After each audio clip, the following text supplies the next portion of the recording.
Thanks to everyone that joined. So, continuing where we left off yesterday, obviously when I went to bed I came up with some ideas. So I do want to try them out just to see if it actually works. So I'm going to experiment a tiny bit when it comes to the look. And there we have our echo again, so let me remove that. So yeah, I'm going to try this out, see if it works, and if it doesn't, well, I'll have to come up with something else. So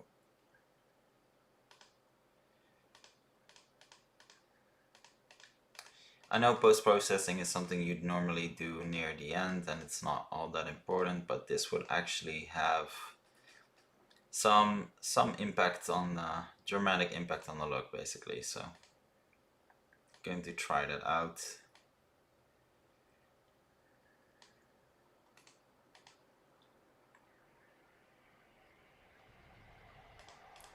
Let's do, yeah, let's give this a try.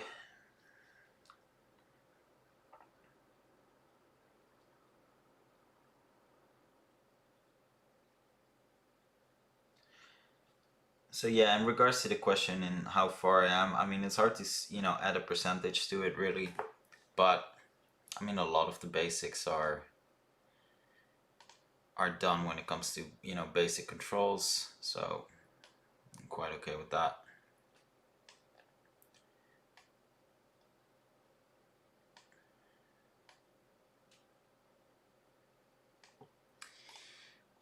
Let's create a new folder. Let's call it materials. There we go.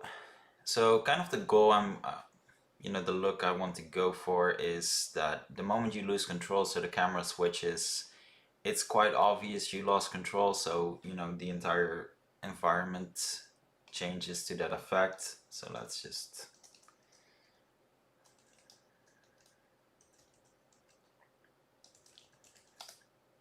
give that an actual try. So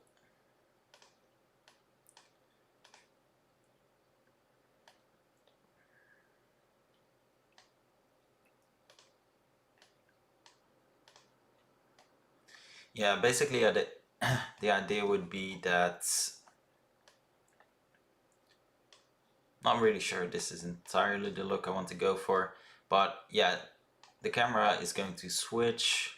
We're going to go into, hey, morning or afternoon or evening, wherever you are.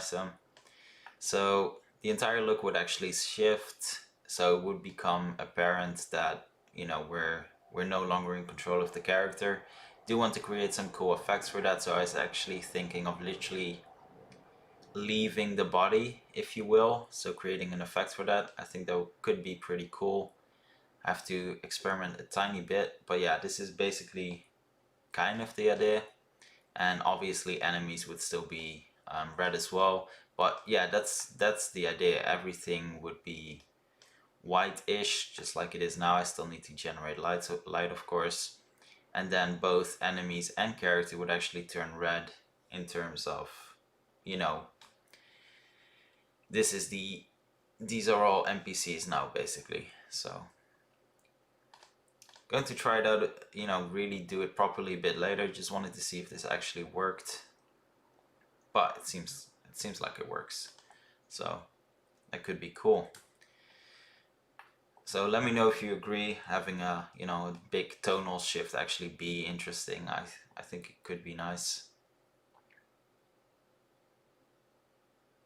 So next thing I'd need to do for that, so mechanics wise, is actually have a character leave the body, and that's going to be a bit harder. Let's just say it like that. So where did we find our guy? So I'll need to duplicate him. So prefab's character, so it was a cyborg ninja.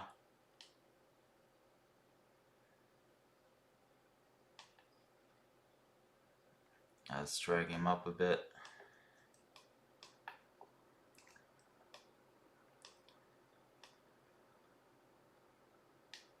And yeah, cool.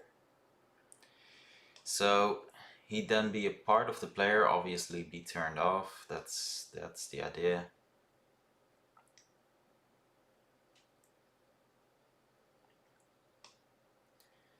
So let's give this a, let's actually create an empty and drag him a part of that. So out of body.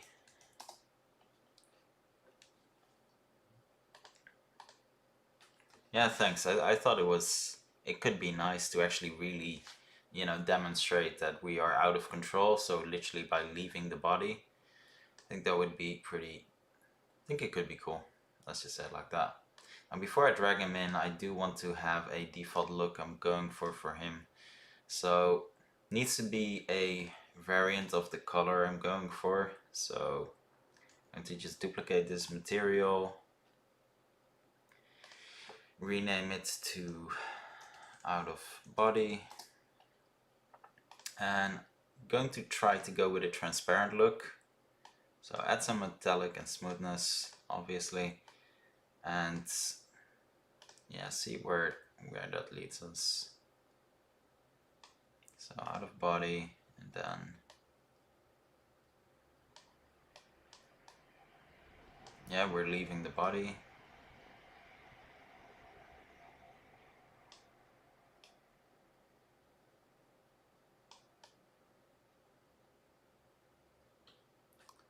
I think it's pretty decent. I mean, it's not great, don't get me wrong, but it's pretty decent. So let's actually have a try with that. Give it a go.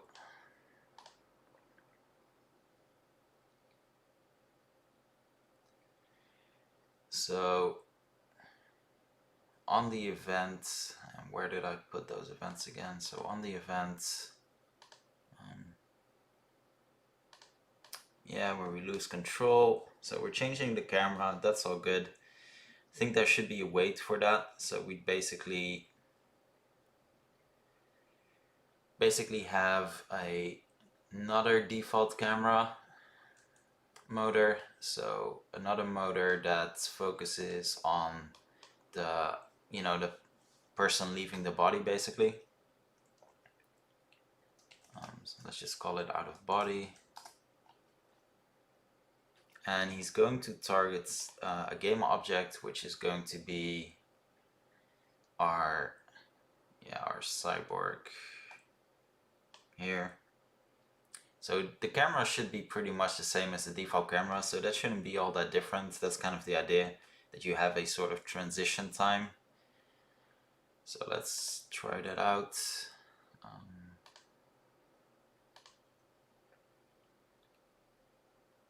So yeah, the small wait in the beginning is fine. I'm going to focus to the out of body.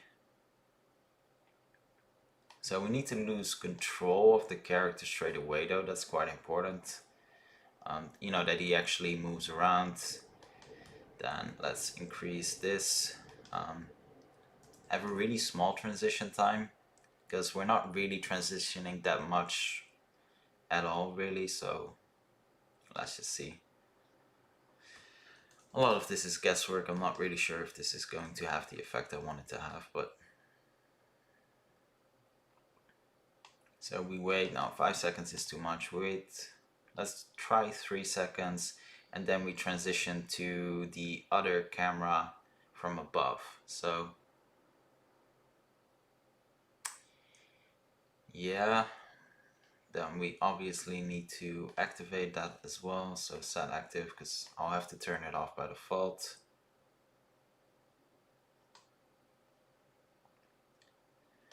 And that needs to happen first. So the entire out of body, I'm just going to entirely turn that off. I'll tie the post-process effect to this empty as well, just so everything is tied together basically.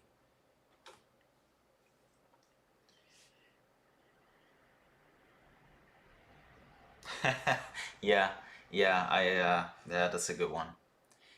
I don't know why I just keep adding weights all the time. I found out that sometimes if you don't add the weight, actions just don't execute properly, and just decided to just make it a standard. You know, a small weight of 0.1 is literally not noticeable, but sometimes it's just needed to execute actions. So might as well just make it a default thing. So yeah, let's give this a try.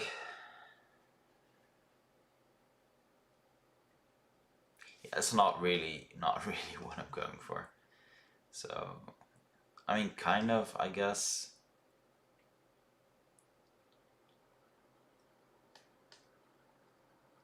But yeah, the player should be moving by default. So let's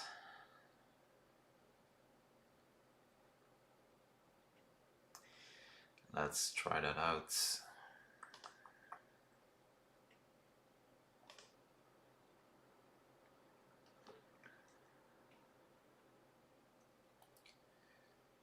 Let me find the first one as well, not just to make sure he's not in some weird T pose. That would help. There we go.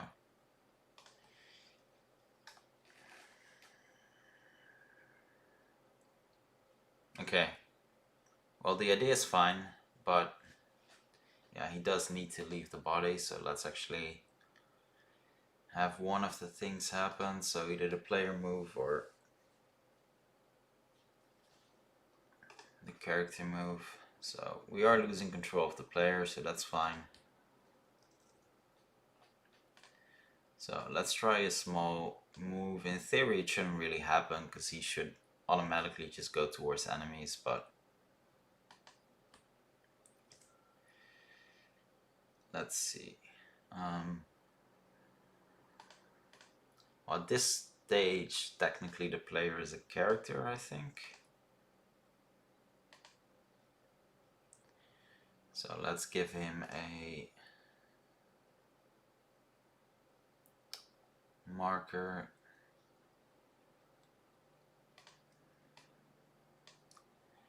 Just going to give a default marker that's always going to be there. So just to make sure he's actually moving forward. Just a bit, doesn't have to be that much, then he can just, you know, use all of his behavior. And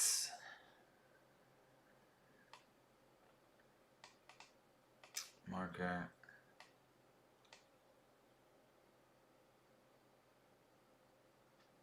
Okay, let's try that. Should have turned him off first.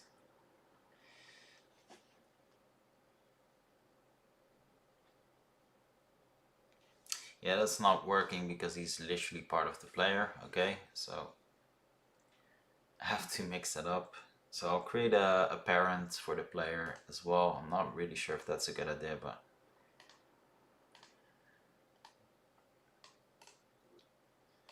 let's call this just player group.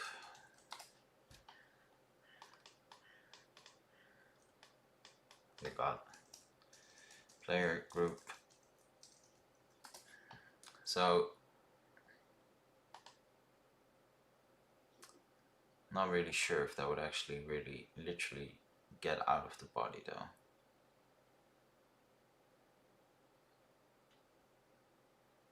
Yeah, I'll try this out. Let's just see what happens.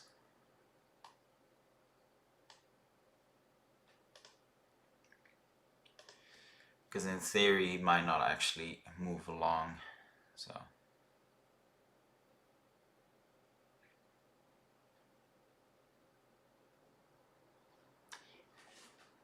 yeah, that idea is fine, but it doesn't properly work. So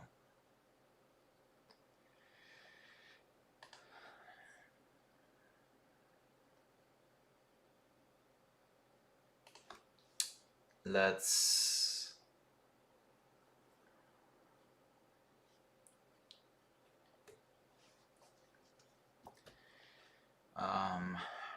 so he has to be a parent of the, so the player has to be the parent of this object. but I can't properly do that if he's turned off, so then I'll just need to enable just this one. That's going to be interesting. So yeah, we'd only be turning that on, not the entire thing, so post-processing would have to be tied to that. And trigger on start, yeah, just by default. Let me just add the action here just to keep it clean. Parent, transform, what is it? Yeah, there we go. So game object, and I'll make the marker a child of the actual player, because I think that's the only way it will work.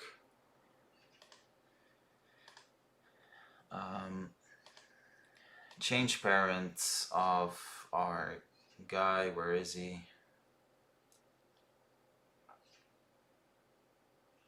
So our cyborg is going to have, no, the entire out of body group needs to be the parent, obviously. And new parent should be the player. Let's try this out.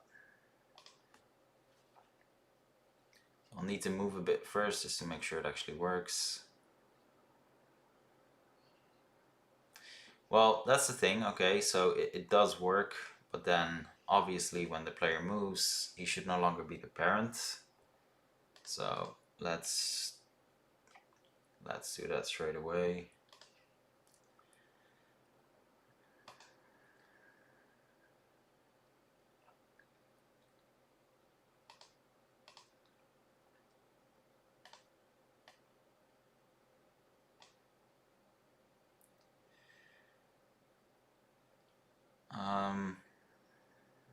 Yeah, so clear parent. Let's see, in theory this should work.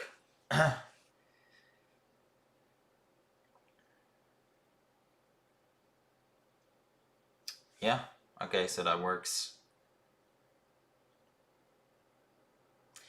Yeah, that works. So the idea would be that when we regain control, the red state basically becomes part of the player again. Hello, morning. So yeah, that would be the idea, for him to be part of the player again. So let's give that a try. Let's actually try that post-processing at the same time.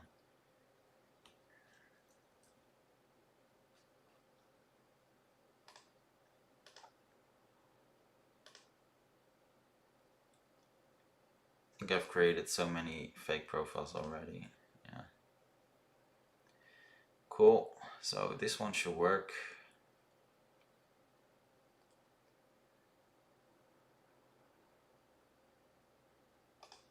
Let's try it out.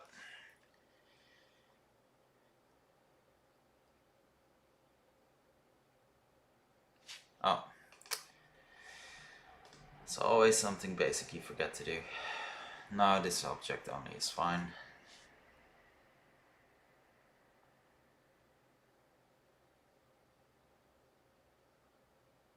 Yeah, the wait is a bit too long, but I think the effect is pretty cool. I think it looks pretty nice.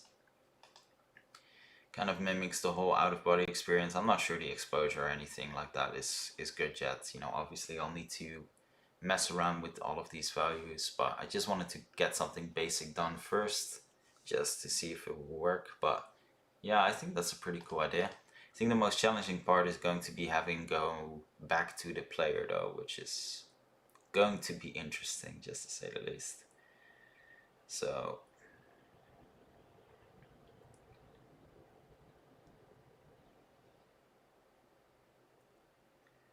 let's see.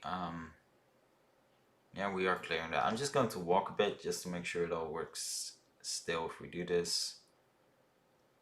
And yeah, that all works. That's good. Cool. So now I'll have to set up the behavior. Need to change the material for the player as well. So let me actually just add that real quick. So change material. What is it? Material. So we're going to change the material of the actual player character. So of the cyborg object. Now need to find the part of the player that actually has the material on him. There we go, this one. That's the one I need.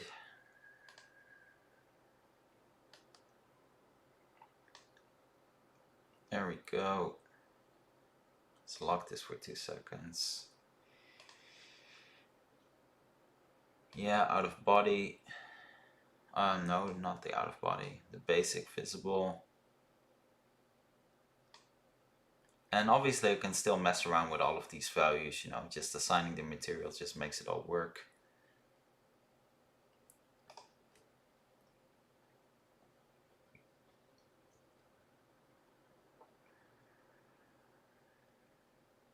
Yeah. Yeah, I think that's pretty decent. Transition times that need some work and there needs to be some effects, obviously, but yeah, astral projection is kind of the idea. So we're except for the part, yeah, you know, we lose control of the body, so the player will continue. We just need to properly set up the behavior for the player. Just need to figure out why the player's behavior didn't work well. So that's going to be interesting because, I mean, in theory, he does have everything he needs, but for some reason it still does not work. So let's give that a try. So let's have a look at the behavior again.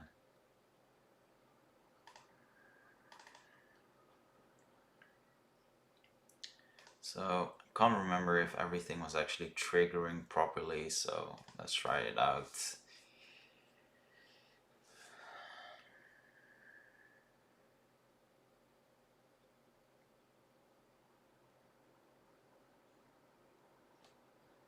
Yeah, it's not, even though everything should be inside, the enemy is inside, so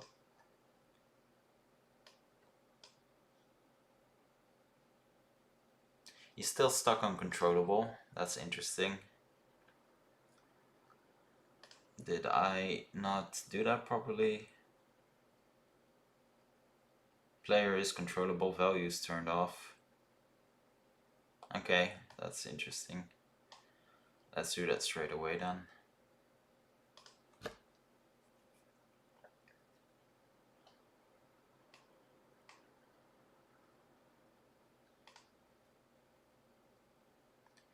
So when we go to our player, yeah, he seems to be stuck on player is controllable, even though the player is no longer controllable. That's, well, let's just say that's interesting.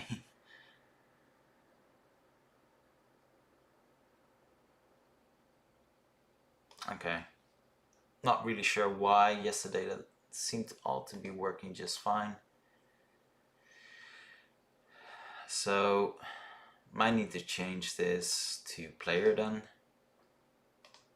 And this to player as well. Yeah, I've never really tried you know, changing the tasks of the player like this before. This is quite new, but yeah, I'm not really sure why this is not working as it should.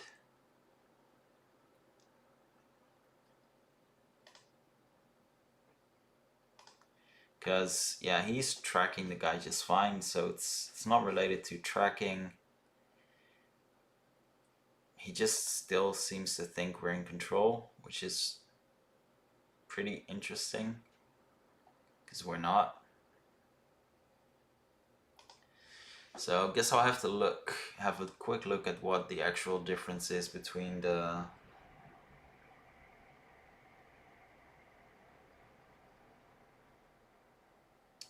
oh yeah, you're right. By default, the perception was actually turned off. It's actually a good point. Let me try that. Maybe I shouldn't have both of these on either.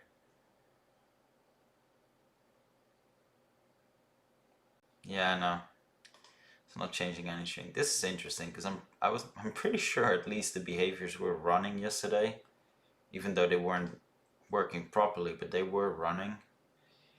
So let me have a look at what the actual difference is between a normal character and our player in terms of. So even the normal character is controllable on by default, which is interesting. So combi that, don't really see much of a difference actually, now that I think of it.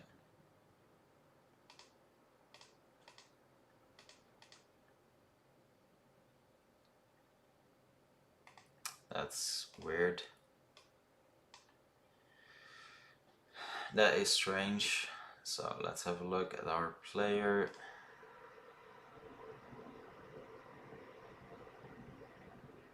Ah, it's the hook player. Ah, there we go. That's interesting. It's not a component we can actually turn off.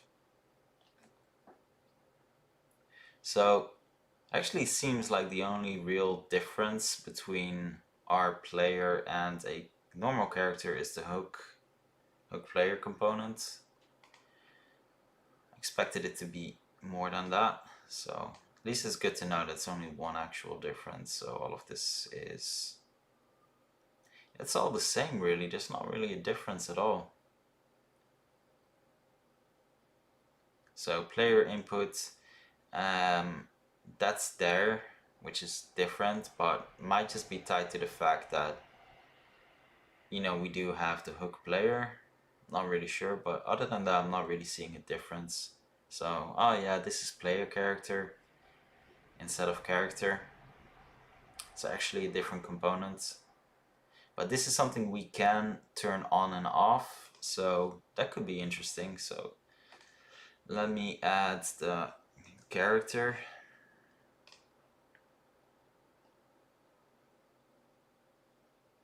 If that's even possible. That doesn't seem to be possible. Oh, it does seem, it is possible. Never mind. So yeah, by default we're turning that off. So let's actually try that. Let's see if we can just turn that on and off. So I'll keep that, even though it doesn't really seem to make much of a difference really. So enable components, even though we're disabling it. So I'm going to do an enable component. I'm just going to drag in the actual object instead of referring to it as player. I'm just not sure if that still works well with, you know, if we lose control of the character. So player character, and then we're going to turn on, so that's going to be turned off. I'm going to turn on character. Let's have a look. Let's actually see if that works. Perception, yeah. Theoretically it should make a difference, I guess. So let's make sure it's actually turned off by default. And let's have a look. So I just need to double check I can actually still control him, obviously. And I can't control him, that's interesting. And it's not really having an effect at all. And that's the interesting thing, it's not actually doing anything whatsoever. So it's not even enabling these is busy false, it's not doing any of this.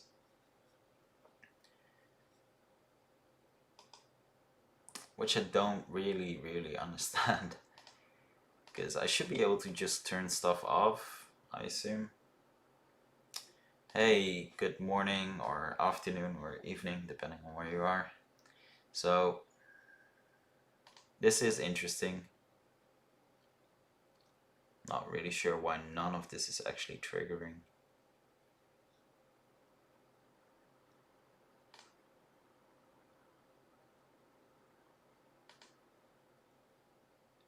Huh.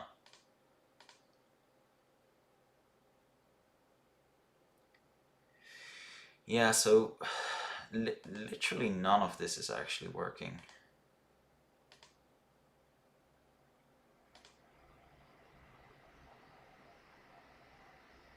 None of it is triggering whatsoever.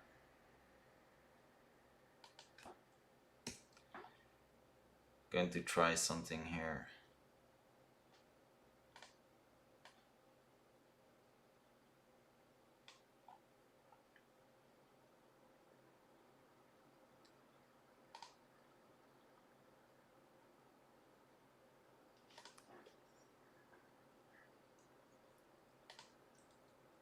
Yeah, it seems like we completely lost control though.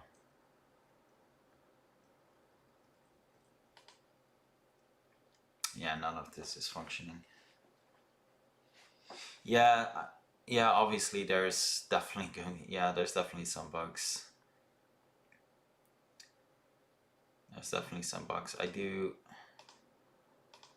maybe having both of these on at the same time is not going to function.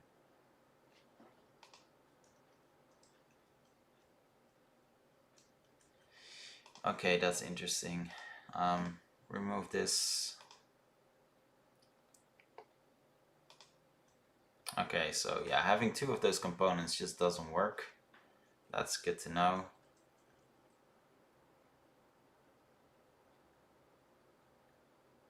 That's that long wait of 10 seconds is still there, obviously. Okay, so yeah, I need to find a different way to get this to work, because this is not working at all. So at least it's good to know that we can't have two components, so there's no point in even trying this.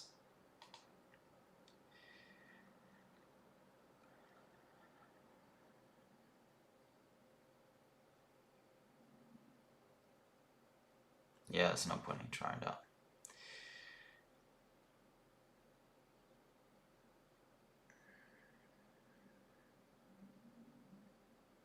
Yeah, there's definitely not that much left. If I get all of this to function well, then it's just going to be mostly you know, revolving in some level design. So it shouldn't actually be that hard. Just need to get this basic mechanic working of, you know, handing over the behavior to a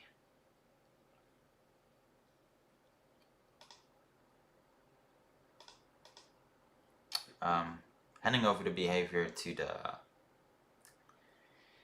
the AI, and that doesn't really seem to function all that well.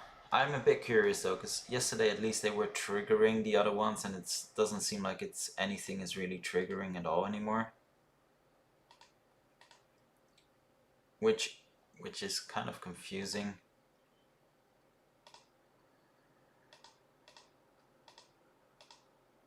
So I'm going to try this, let's see what happens.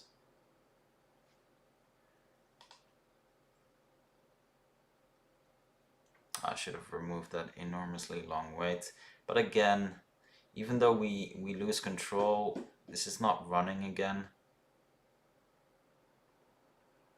It's not actually recognizing that we are losing control, which is interesting. So let me get no. Yeah, I'm curious why this is not.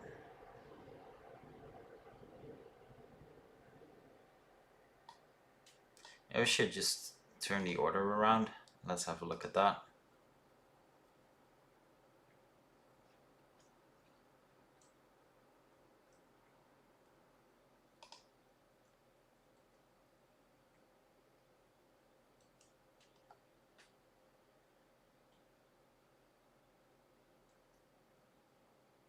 So I have the long wait. Oh dear God, you not don't tell me it's actually due to my weights.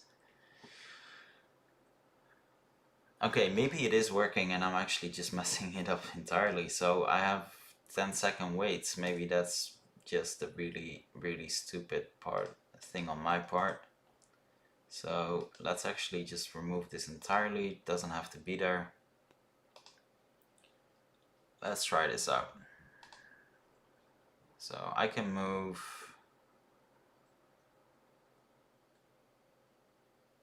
and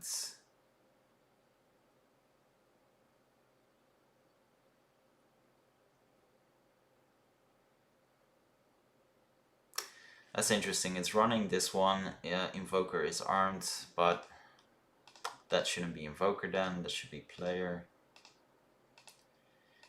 Yeah, this is all a bit confusing when it comes to player, invoker, etc. Obviously, the goal is not to... Yeah, he does seem to adjust actually to seeing the character.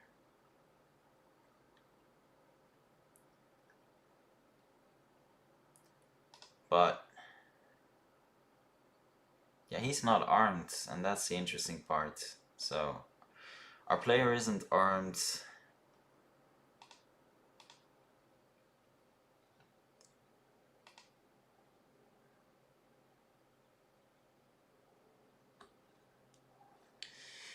This is interesting. In theory, this should actually still supersede all of that.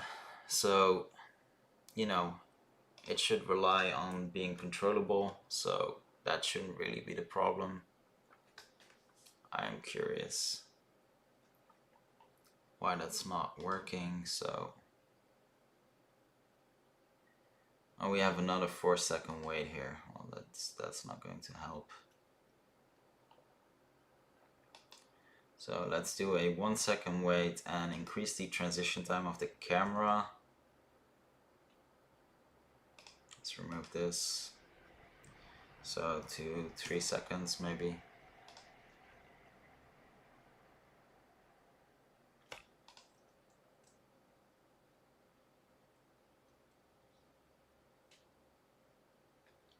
So we're triggering all of this. When it comes to the player, he still thinks he's controllable, which is just utterly confusing.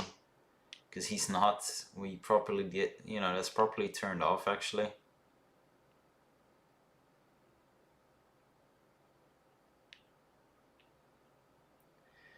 It kind of blows my mind.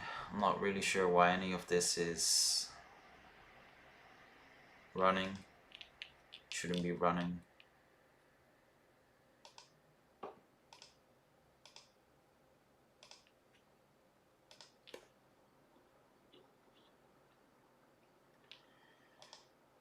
Maybe no actions. Let's try this. I'm not really sure.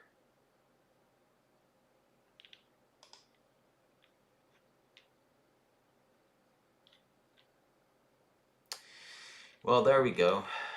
Progress. He's not, obviously he's not really running any of the... He's not running any of the actions in regards to the gun, etc. So need to give that a try, but this seemed to have fixed one of the issues. So we're good there. That's really nice. So let's try to change all of this to player. See if technically it just still is the player and that's it. Maybe that's a real problem. Can't really imagine why, but yeah, let's see. So yeah, we're good here. He's still running this, and then we're getting rid of this, but he's not drawing his weapons whatsoever. It's kind of confusing, really. So let's try the character shooter instead, which isn't great because that means we lose our... Let's try this.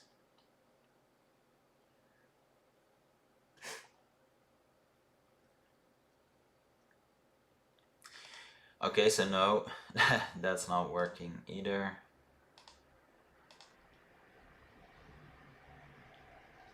So he's not aiming. It doesn't really seem like he's recognizing any of these actions. So let's try to do it like this. It's actually...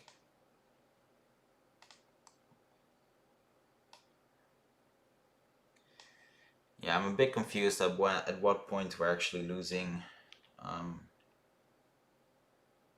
I mean, yeah, technically I could, but the problem with that is that when it comes to the stats, they would actually have to transition over to that one. Or maybe they don't actually.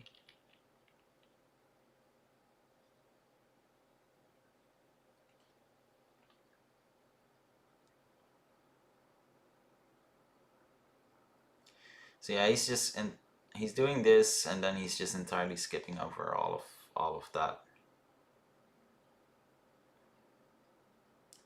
So the behavior is all working fine. There's nothing wrong with the behavior anymore, which is really nice. Let's just actually arm him, see if this behavior is running as well. And then it just seems to be related to, yeah, he's running this one, so that's fine.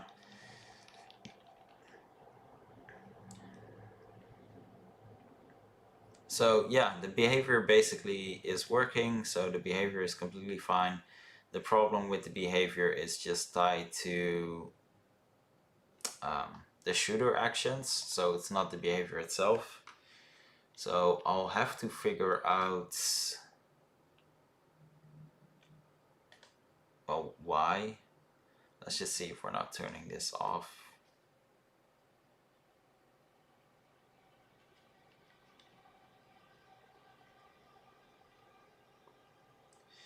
No, we're all good there.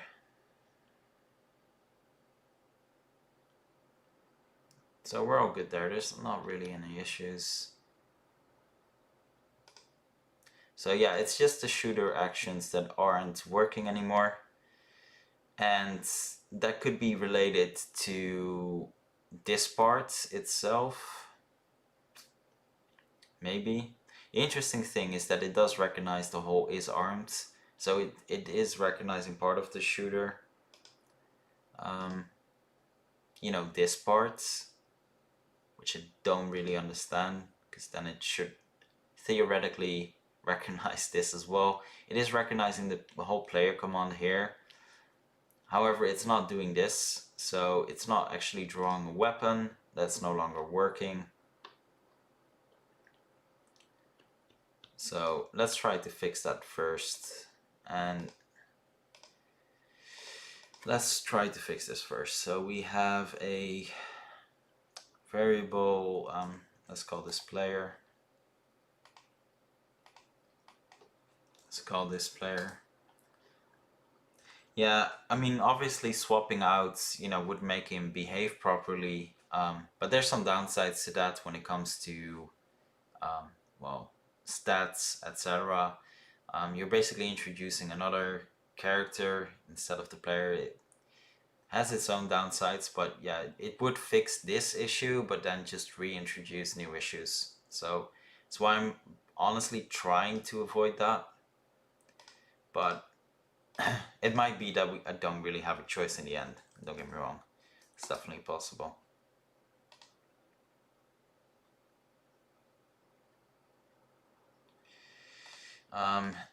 Yeah, I'm just going to go all variables here. Let's actually see if that works.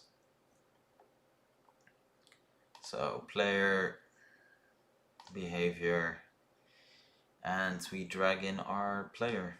So let's give that a try. In theory, he should be arming himself. I'm not really sure why he's not arming himself. Yeah, he's just entirely skipping over all of the shooter actions. That is really, really strange.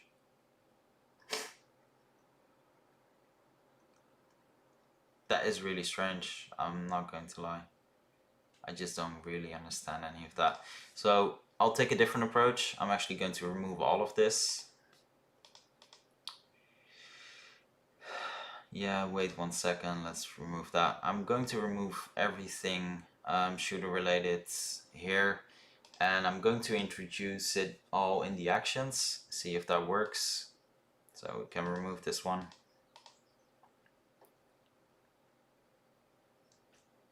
But yeah, if this doesn't work, I'll unfortunately have to do a model swap, which I'm not really a fan of, but don't think I'll have much of a choice. Because there's only so much I can actually change here and do here, so here it is recognizing player. That's, you know, that's all fine. So it is technically still the player, because he's using the follow. We're all good there. So let's draw weapon. Let's do all of this first. So draw weapon.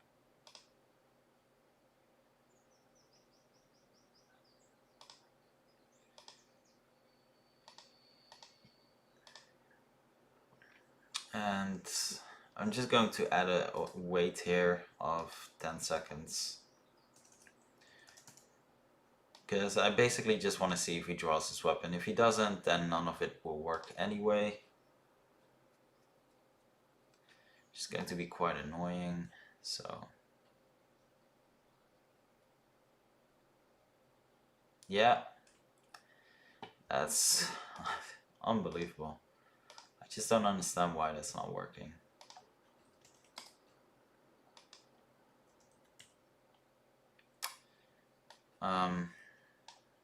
Yeah, I guess I'll try it a bit more, but then I'll guess I'll just have to actually, actually introduce a different character. So just swapping out the models, which is quite annoying, but doesn't really seem like I'll have much of a choice at this point.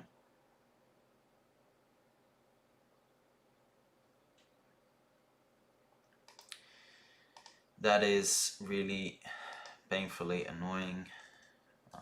Player shooter. So yeah, none of that is working, so I can just reintroduce. Maybe it has to be player shooter? I don't know. I'm confused.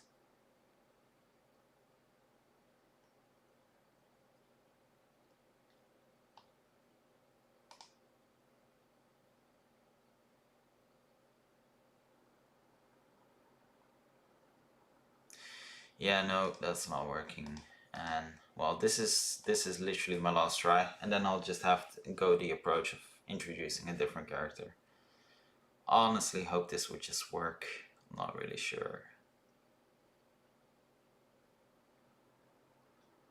This is so strange.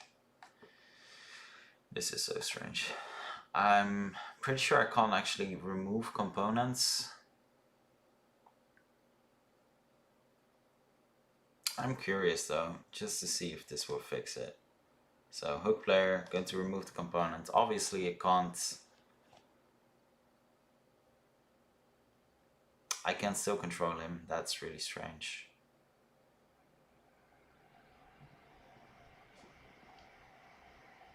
Just automatically adds the hook again. Oh well, that's interesting. It just re-adds it. Okay, well, maybe if we're no longer in control, I can remove the hook. Let's actually try that out first. It's not making any sense to add it to the combat actions, obviously, but I'm just going to do it for testing. So components. So we have the add component option, but we don't have a remove component option. We can't turn it off either because it's doesn't have an on-off state.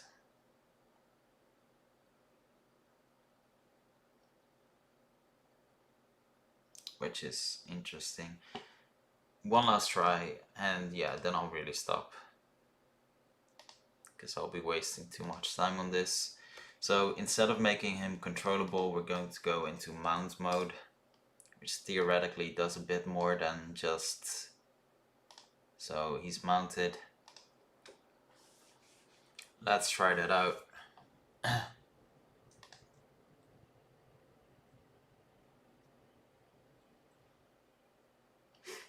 Well, okay, that's so extreme that it doesn't work at all anymore. Cool. Well, that's fine. Okay, I'll change approach. That's fine. So no, I didn't need to do that. So yeah, I'll just change approach, and yeah, I'm going to go with what you propose, Sam. I don't think I really have an option. Just honestly doesn't seem to work at all. So we'll have to swap out the model. That's a real shame. I really hoped I could avoid that. Property, and yeah, he's no longer controllable. So yeah, that's a shame, but oh well. So seems like our player group is going to be joined by yet another one, which is going to be interesting. What am I doing? Game creator, characters, character. So out of body replacement. It's a bit of a weird name, but yeah, it works. So I can remove all of this. So remove the behavior, remove the perception, and remove this trigger as well. And I'm just going to link all of the on-shot actions back to the player, because I think the quickest way is to just have his health tied to it, and that's pretty much it. So obviously, you know, any damage the new character takes should feed back to the player, and yeah, you know, that'll work theoretically. So let's add the behavior. Let's add the perception, and let's add the trigger. So group insight, enemy list. Where's enemy list? Group insight. Has to tie to that. It's the player behavior. So I can remove the player combat as well, as that's now going to be part of him.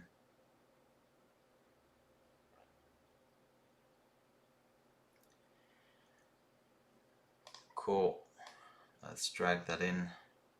I'm going to alter this straight away because none of this should happen. Invoker. Well, now this is all going to be Invoker, obviously.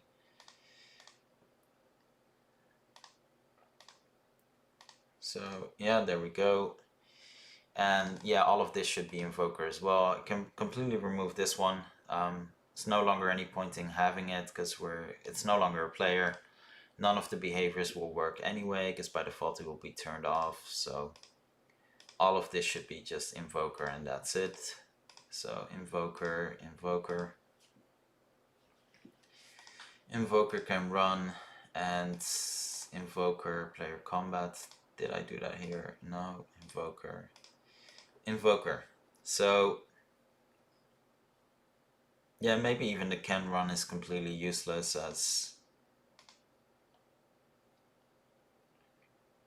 yeah, oh well, doesn't really matter much. So cool. Let's add his draw weapon. So I'm just going to actually just do the one task. You know, we're no longer the player, so he's just going to draw his weapon by default. Yeah, gun player.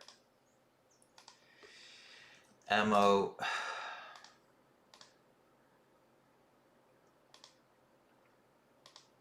some point after this whole game jam, I am going to try out, you know, try to figure out how to make it work without doing any of this. I think it should be possible. Maybe I just made a mistake, missed something, you know, something like that. Not really sure.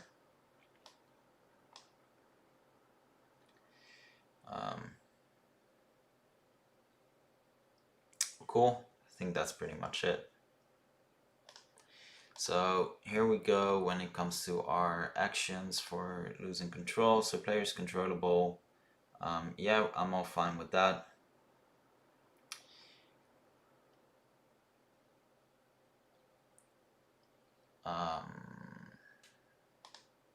Where are you? Yeah, so I'm going to duplicate this action.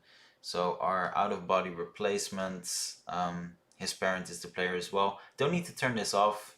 This is always just going to be on, so that's going to be quite easy. That's just going to be the default, and all I'm really doing here is just, you know, swapping active states, and that's it. And yeah, in theory, this should all just work just fine. So let's hope it does. So we have our replacements. It's going to be turned on. And we have our player is going to be turned off. The entire player. Oh, no, that's the wrong action. The entire player is going to be turned off. And yeah, in theory, this should be functional. And then I'll just have to modify his damage, etc. So let's have a look.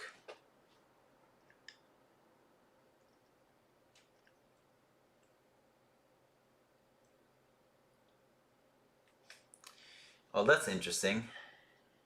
That's not executing at all. So I'm curious why that's not executing actually, now that I think of it. So out of body replacement should be turned on. Maybe that's because he's the parent. That would be quite annoying if that's the case. Because then I have to do it again. That's... oh well, let's see.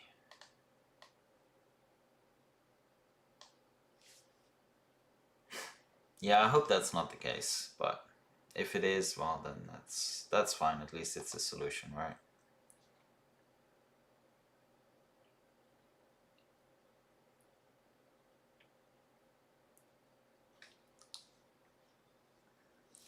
Oh yeah, he doesn't have character shooter on him. Well, at least that's working. So at least that. I'm a bit confused why he's jumping like that. That's a bit strange. Character shooter. There we go. So yeah, the whole jumping around, that's yeah, I'm not really sure why he's doing that. So let's have a look.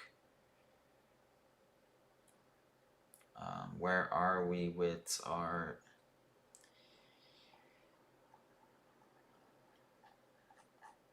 characters? Characters, there we go. And Cyborg Ninja as... no. Ah, there we go. So not Cyberpunk, Cyborg Ninja.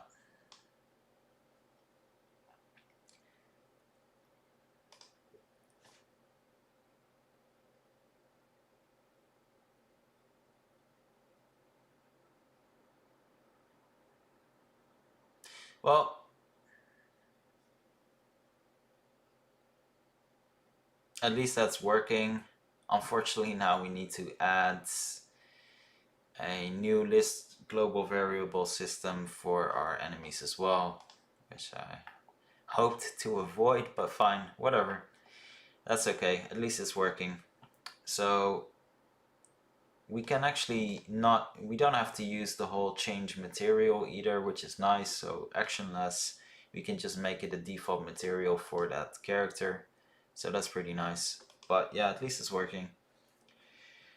So we can clear this out, the whole change material. And let's just drag that material on the character itself. So we can close this, and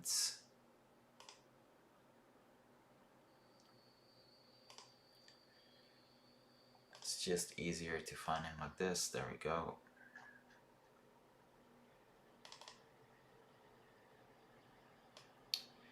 And yeah, just drag it.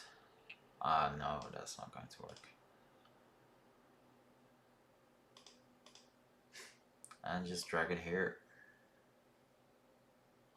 Wait, it should be out of body visible. There we go. So yeah, that's all fine. So our out of body replacement is going to be turned off. So maybe he's actually by default jumping because even though that's apparent, he is really high. So let's actually... would be a bit weird, but yeah, let's see.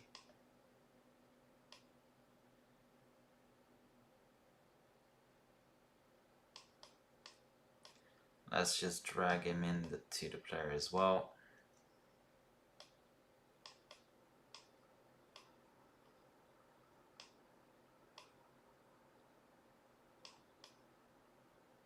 There we go. Cool. So let's try this out, and in theory this should all just work, and hopefully this, this avoids the jumping.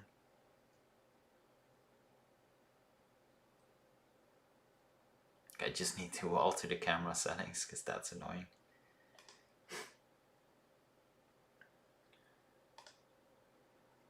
Maybe he just doesn't have to be like straight in the face, so let's actually move him a bit. There we go.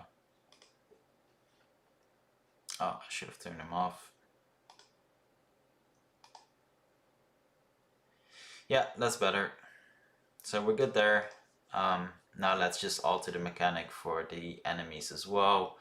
It will have to work the same. That's a bit unfortunate. Hope that wouldn't be the case. So let's create a new list variable. Let's call this, even though it's not really the case, I'm going to call it active players. And we're just going to add both of these guys there. So we have our player and we have our out of body replacement. Cool. And then when it comes to the behavior of the enemies, I will have to alter this. So let's create that new global variable straight away, by the way. So preferences, let's call this active player.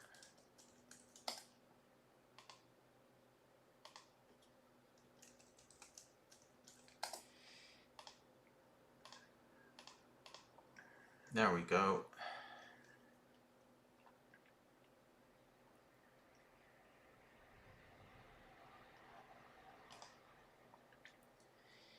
And where is our basic? So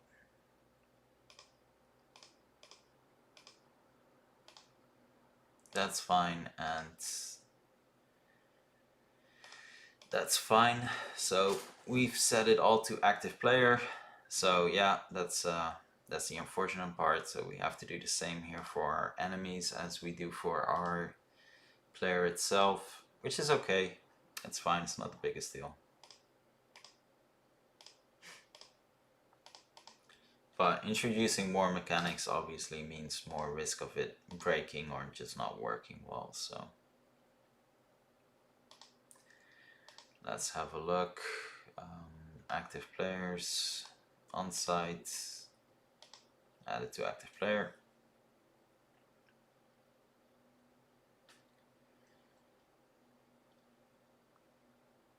Yeah, theoretically this should be fine. I'll have to look. Most likely I'll have to clear the most likely I'll have to clear the global variable first, or empty it at least. I'm not entirely sure. I've honestly never tried to do something like this. Obviously, that's the whole point. Okay, that's not working. And I need to figure out why that's not working. So where's our enemy? There he is. So Gizmos is on. Huh, that's interesting. So I'm pretty sure if I switch to our out of body replacements,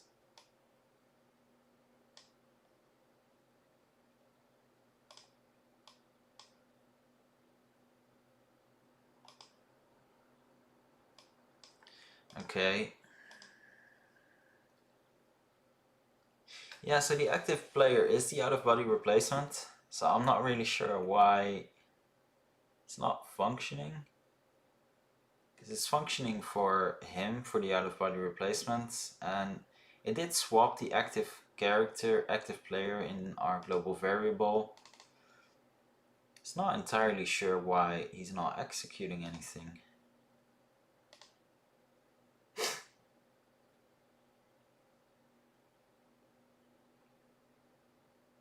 So the actions are set as well. He can see, go into combat. Then it has to be his combat actions most likely. So let's have a look at those.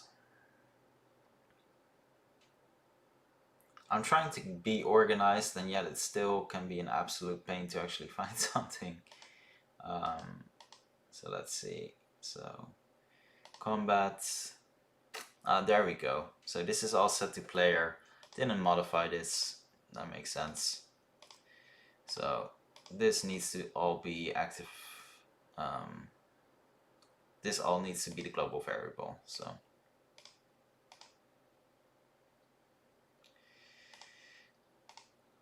it's about the same. I'm pretty sure this has to work. There's no reason for it not to work, but let's try this out. And yeah, basically with this we should be done on a lot of the basics. So let's see. Okay. So unfortunately not yet.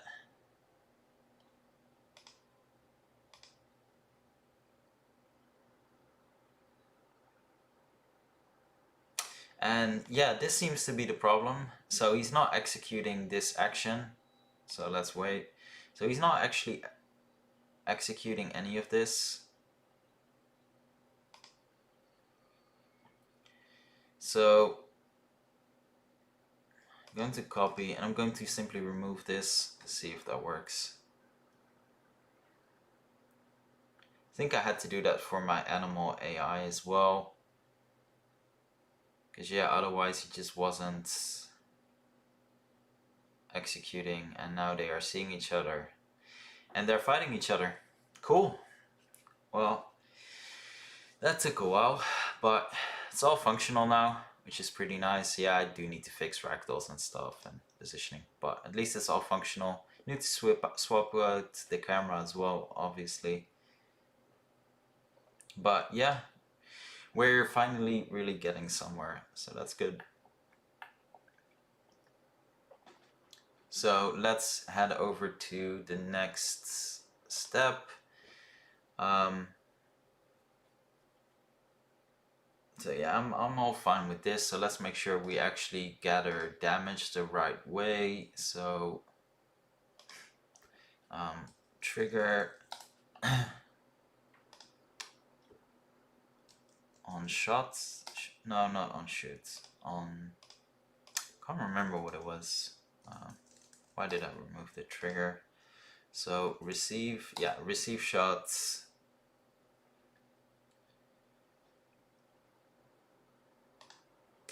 Then these are going to be conditions, but I think I should just be able to, I think I just should be able to literally use the same conditions. I'm not entirely sure.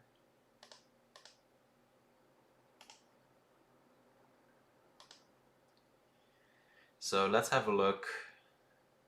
I think I'll have to actually do a lot more than this than I'm thinking right now. I think I'm completely underestimating what I still have to do here. But yeah, anyway, so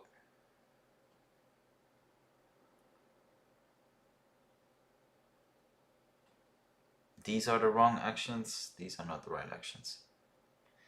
So where's our player? So on receive shot, oh, it's these conditions. I completely messed it up. So these conditions, and let's add those. Yeah, I think I'm severely underestimating what we're doing here. So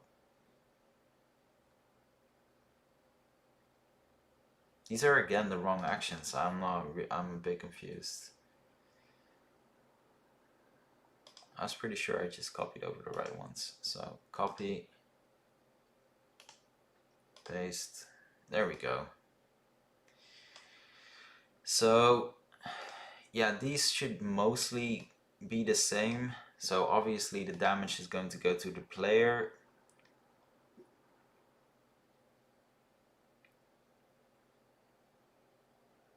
But I think, yeah, I should add an additional level here, which is going to be the same as what I have to do when we regain control.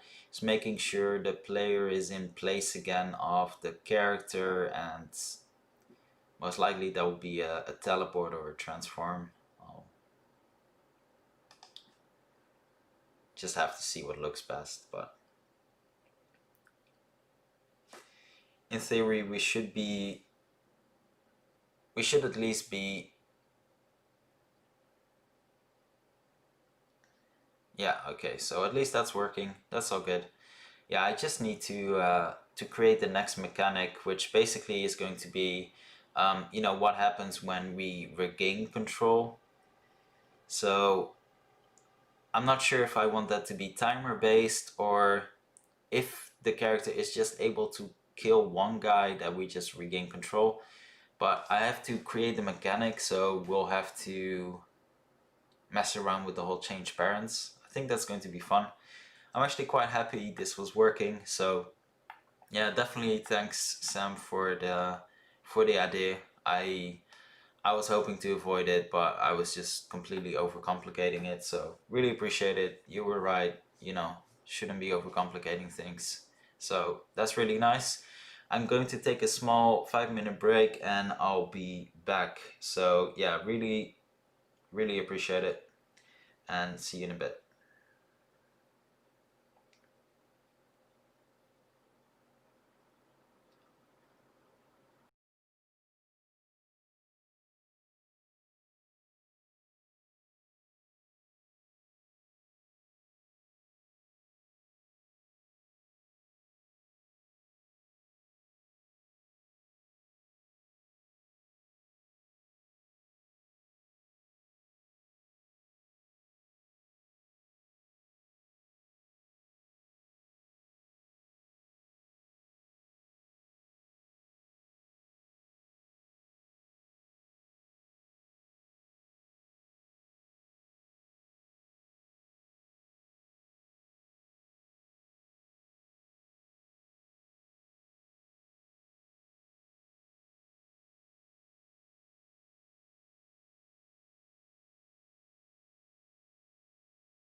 So yeah, back in the scene.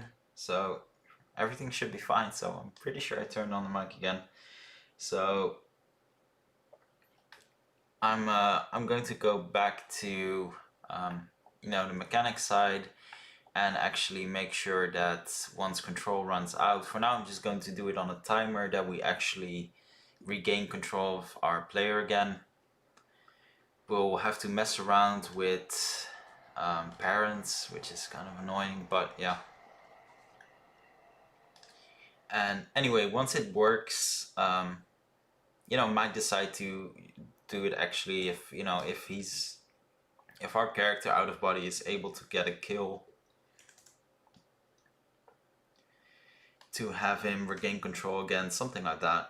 But we'll have to see what works best, what's actually the most amount of fun. Because the thing is, if we lose a lot of health, then nice one, thanks.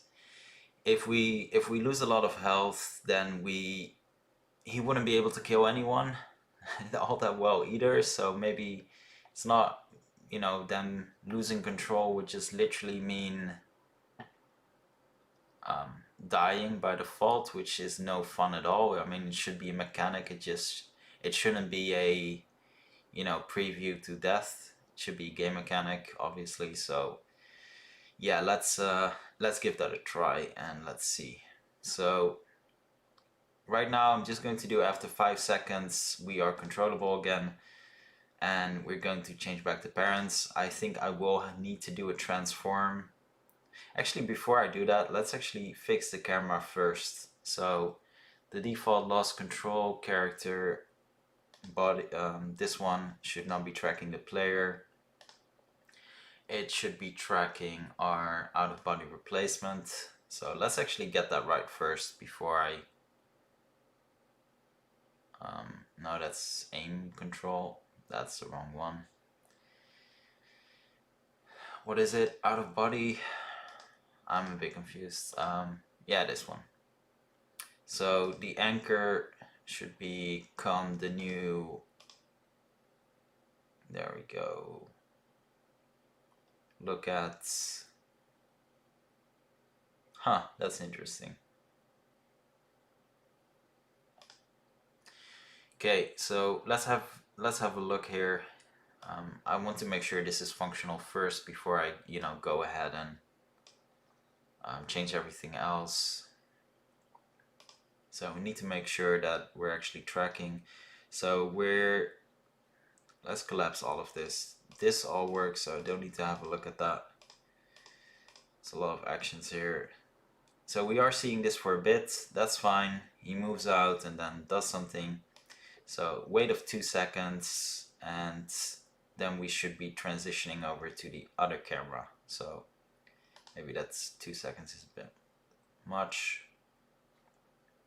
So let's have a look. Just need to make sure all of this is functional first before we go ahead over to the next mechanic. So that first wait of 1 second can go. So yeah, the move marker needs to go. That's no longer necessary. That was just a test anyway. So that needs to disappear because it's not functioning anymore. So where did we keep that? There we go. So that's basically holding everything else back as well. So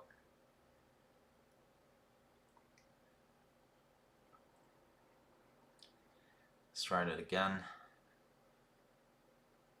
I feel like soon there needs to be a Unity restart as well. Yeah, okay, that's working. We're good there. That's all fine. Maybe zoom out a bit more, sure, but at least it's functional. We're good there. Cool. So yeah, we'll need to change the mechanic obviously on how it works, but at least the camera is now functional, so we're good there. So let's try to set up that he regains control.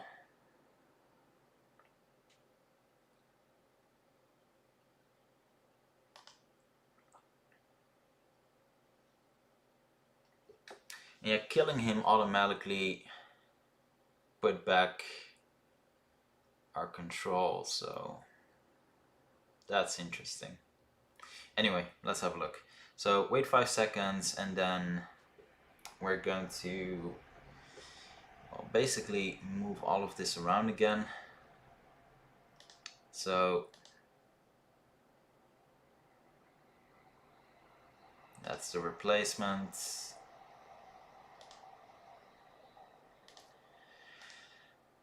So all of these will gain, this will all go back, that's great.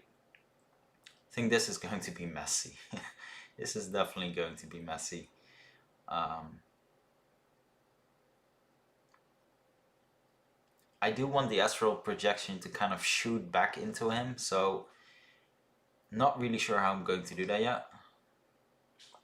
But that's the idea, so the astral projection would shoot back into the player. I think that, I mean, it looks cool at least. I need to make sure the astral projection, of course, doesn't have any collisions before I do that. I'm going to set all of these the other way around.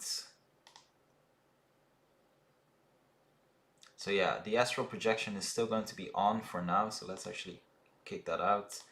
The replacement is going to be off and the player is going to be on. But before this happens, in between this, or just before this actually, we should have a transform. Maybe teleport is better. So teleport player into our out-of-body replacement. I'm not sure that works. I'm not entirely sure that works at all. But let's have a look. Because we lost control of the parent.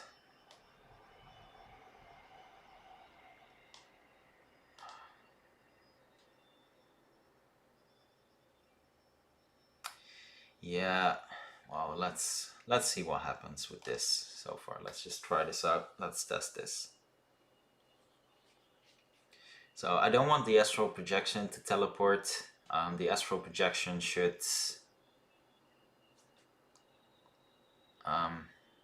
yeah, we're good there. Okay, oh yeah, I still need to remove that weight. So the astral projection should really, you know, go into him, if you will.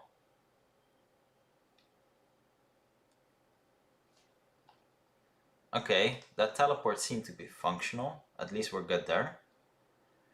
So that actually seemed to work, surprisingly enough. So let's give this another try, making controllable. And yeah, if that works, it actually seemed to work just fine. That's interesting.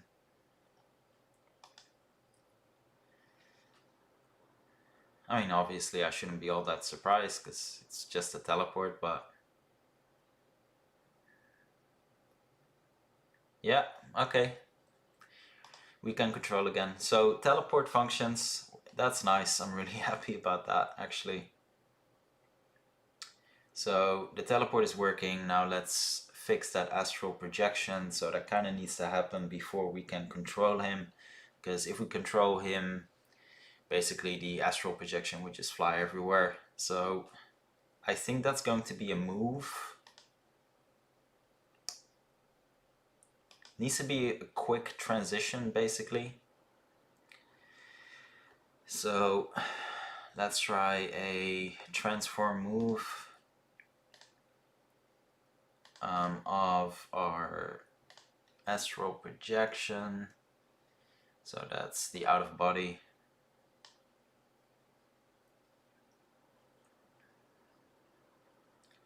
And that should be moved to player. No offset, no rotation, and 0.5 seconds. I know you can do transform move and set a transition time. Yeah, that's what we're doing right now. So we're having him move and do this. If this doesn't work, I'll use the default transform, but in theory this should work as well.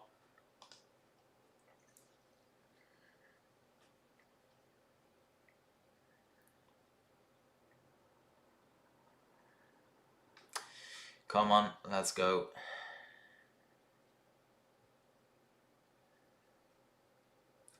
So, yeah, okay, that works. Then we just need some camera action here. So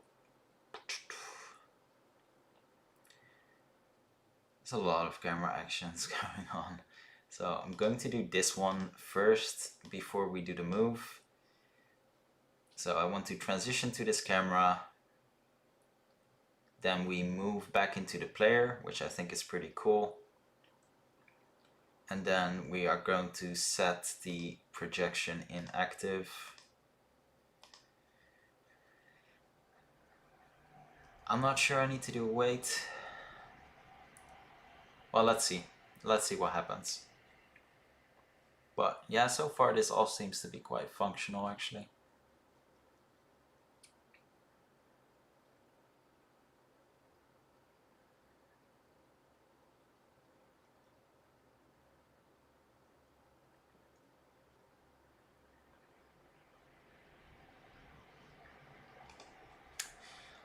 Yeah, it works. It's not really the effect I want yet, but it's working.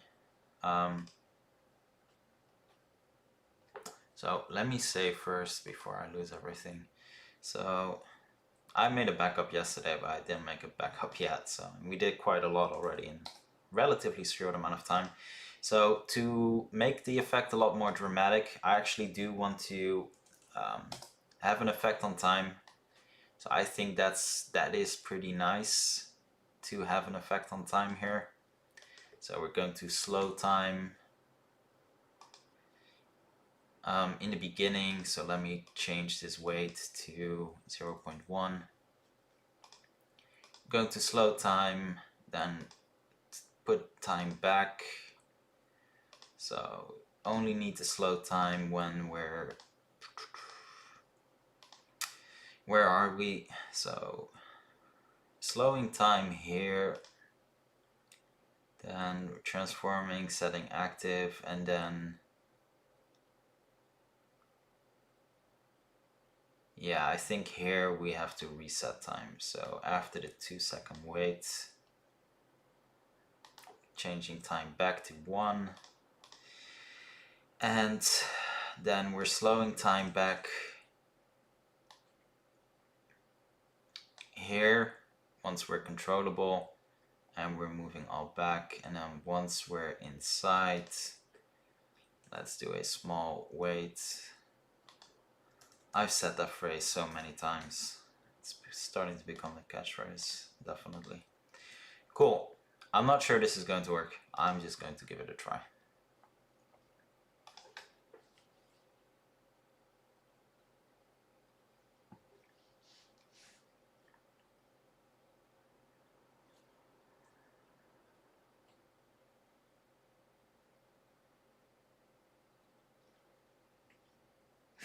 Okay, with some post-processing that effect should become more dramatic, and yeah, that's actually pretty cool. I think some post-processing, so blur and some chromatic aberration or something like that, will actually really dramatize that whole slowing down of time. Obviously you don't really see time slow down if they're still moving, unless they're moving, so we need to make that a bit dramatic, but I do think that's pretty cool. So I think we're pretty good with a lot of the basics here. This went a bit faster than I expected it to go, so that's pretty nice. We regain control, so we're all good there. I didn't pay attention. Did post-processing actually go off or not? Can't even remember what that's tied to really. So yeah, we're losing it here.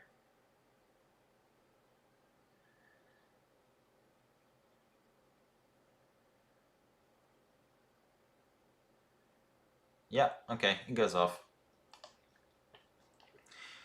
So some additional post-processing definitely does need to happen.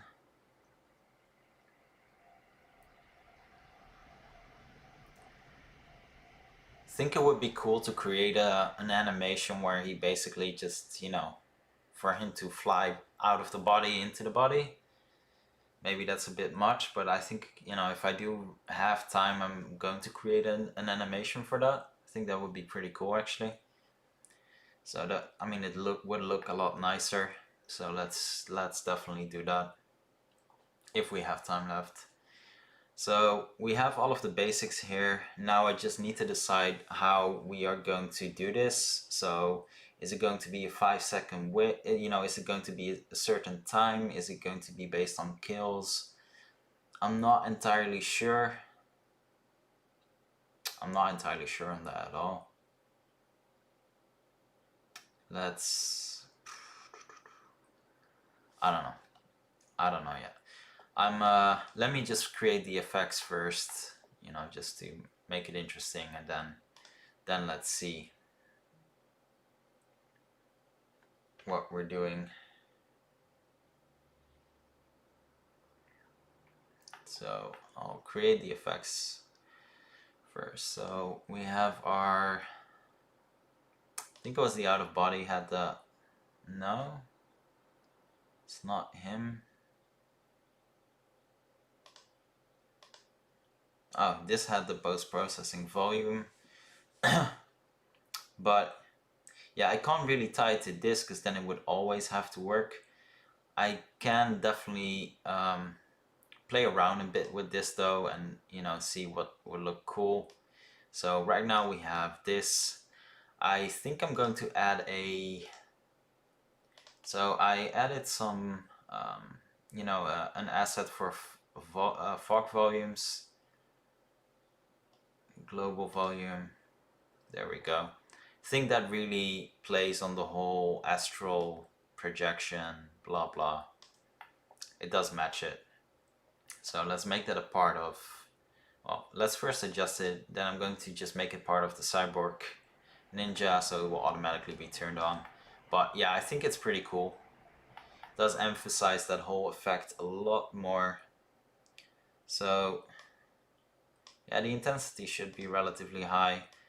I do think it should be white. I don't think I should be playing around with colors because everything's going to be red anyway.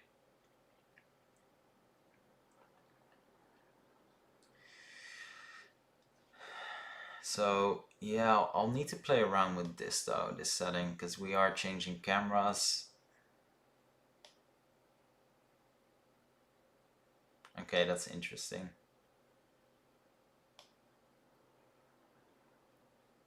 Maybe a bit less.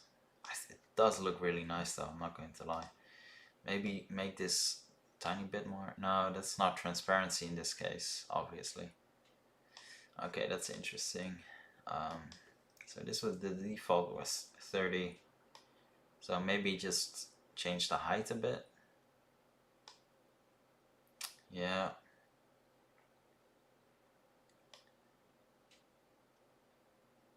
Yeah, we're definitely doing the entire skybox as well. That's going to make it a lot more interesting. So yeah, that's going to be a nice little cheat to make sure the environment is not going to be entirely visible otherwise. So I like that cheat, it's nice. I have to look what it looks like with our camera, of course, because we'll most likely need to adjust that a bit. No, directional doesn't need to be on. There's no need for any noise. Let's just give this a try and see what it looks like with our camera. Then we can pause and, you know, modify this a bit. But yeah, that's actually going to help.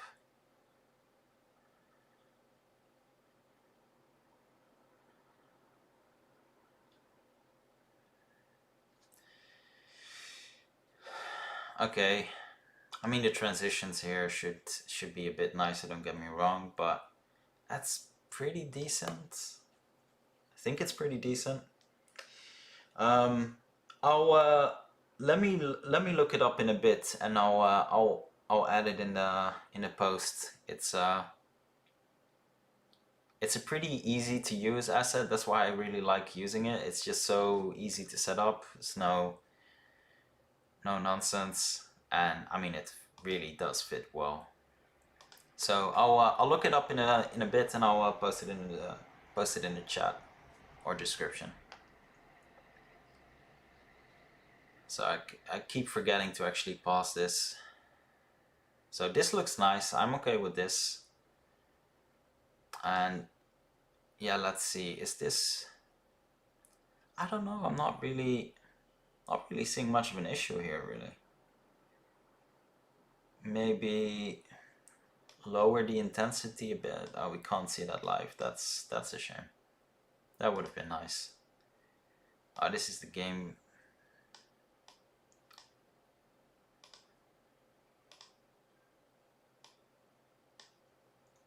Okay, I don't really know how this works. I obviously haven't messed around with that too much yet. So let's drag this out and let's see the intensity. Okay, so it's quite bright. Maybe lowered it a tiny bit, so 0.7. And let's drag that as a part of our guy again. And let's give that a try.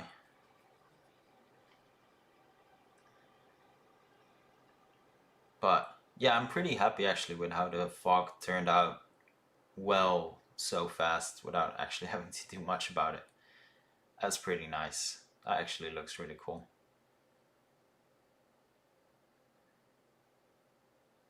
Yeah, I'm not going to lie, I'm actually quite quite happy with that. That's pretty cool. Okay, so yeah, I think fog is done. I don't think I really need to change anything. This was a lot easier to set up than I actually imagined it would be. So yeah, really nice, really nice. So let's have a little timed effect as well. So I'm going to add that here. Going to create another post-processing. I'm pretty sure you can overlap. Maybe you can't, not really sure. So let's try that out. I'm pretty sure you should be able to overlap, right? Maybe change priorities. Well, let's see. Let's try one of these test ones. Oh, that looks horrible. Okay, I'm not going to do that. So let's just do a new one. There we go. So we need a effect here for if we go into our transition. So let's have a let's give this a proper name as well. So transition post pros, just to make sure I don't forget what it is. So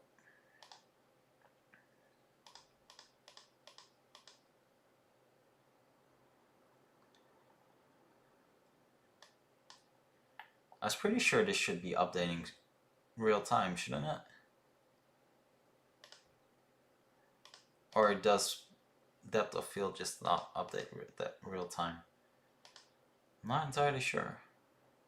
It's the correct volume, so pretty sure this should have been just working straight away.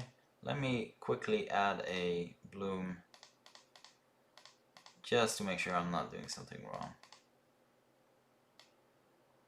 Okay, so no, actually bloom is going to be it's one of those really nice annoying effects that can actually match astral projection quite well.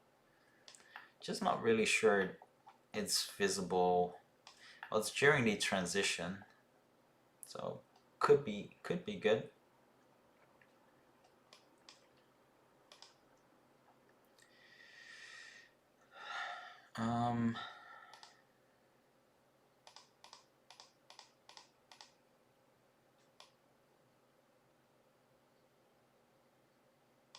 It's only a transition effect, so it's definitely not going to stay, but I think this could be pretty nice to add as a transition. We are leaving the body, and the intensity should be the other way around. That's fits better for the whole out of body part. So -70. So we're going to turn it around. Not really sure about the whole scale thing yet. We'll have to try that out. Not entirely sure how bloom is going to look and work with that volume on. So let's turn this on. Okay, this is nice. We can actually see how it works. So that bloom is just a big no-no. That's just too much. Yeah, that's just too much. Although it is a transition, so maybe it actually is fitting just for a bit. But if we can't see the player, then I'll have to try this out in the actual... I have to try this out. So the lens distortion I'm happy with. Maybe the bloom is too much. We'll see in a bit. I'll have to adjust that. And yeah, I was really convinced depth of field should have been working straight away. I'm not really sure, so I'm just going to remove that for now. So yeah, this is all a bit much, but let's see if it actually does look nice considering it will only be a transition. So let's have a look.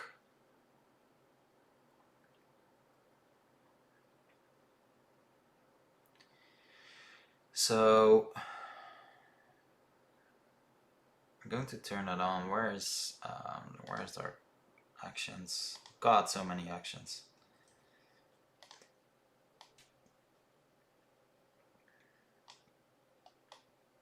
So this needs to happen all at the same time, obviously.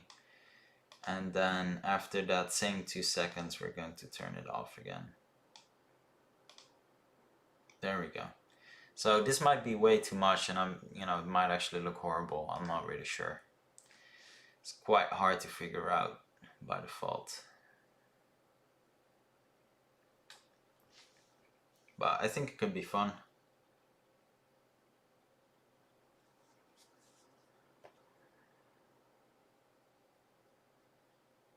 Yeah, that bloom is horrible. That bloom is absolutely horrible. That's that's not going to work. So where do we have our bloom? I don't know. Let's try this again, see if it works.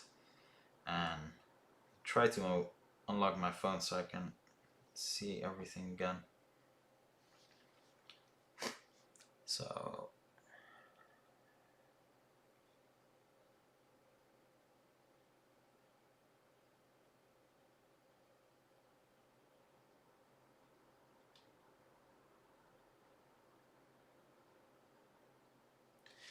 yeah, not convinced yet.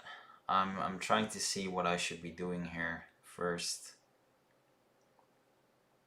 Maybe slowing time should be the very first thing, and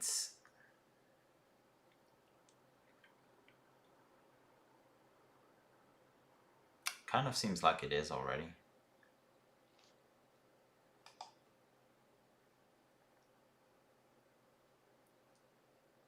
Interesting. So I'm not really convinced on all of that just yet. I think I'm just going to tone this down to 5 even. I think it's just too much. So I do kind of feel like it's missing an actual transition here. So when we're going out of the body and it's focusing on our character, maybe have the zoom be a bit zooming it out and then actually really add a transition time. So, and then actually have the change camera happen right from the start. Having the time scale happen right from the start. And let's do this. Small change around, but hopefully it's really going to add a bit more to that whole transition.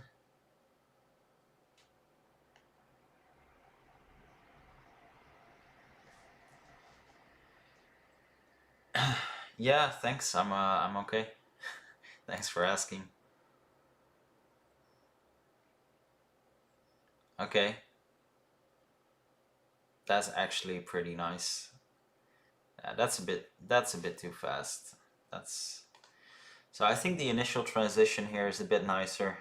moving the camera a bit further back definitely gives some more impression of, you know, leaving that body. But yeah, I have to play around with the effects a bit.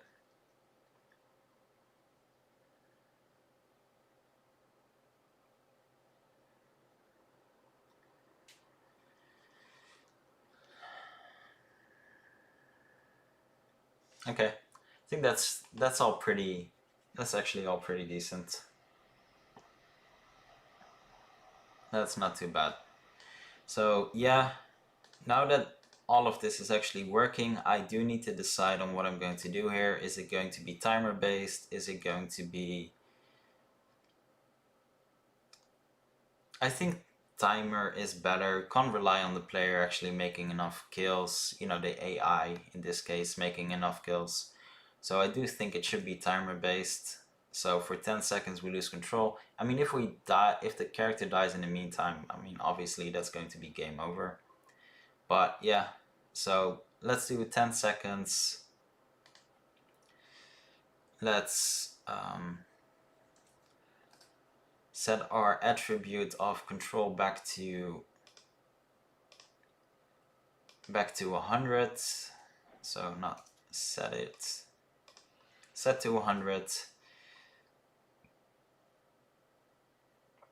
I'm going to change time straight away.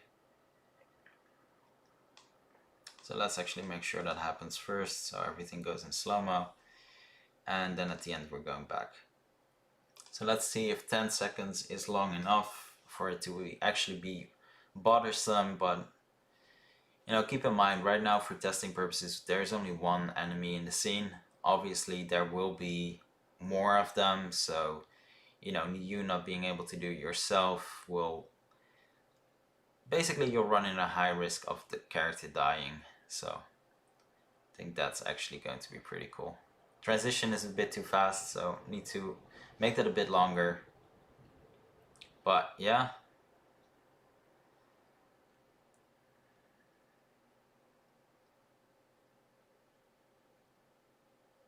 Okay. I'm okay with that. 10 seconds. Obviously, you know, we're not losing control that fast in real time. That's just for testing purposes. But that should give enough time for everything. So going to reduce the time scale a bit to 0.3. So make it even slower. There we go. And let's see if that works well. And if it does, then I'll just start actually setting up the proper mechanics for losing control. So proper timings. But right now I'm actually quite content with the way it works out.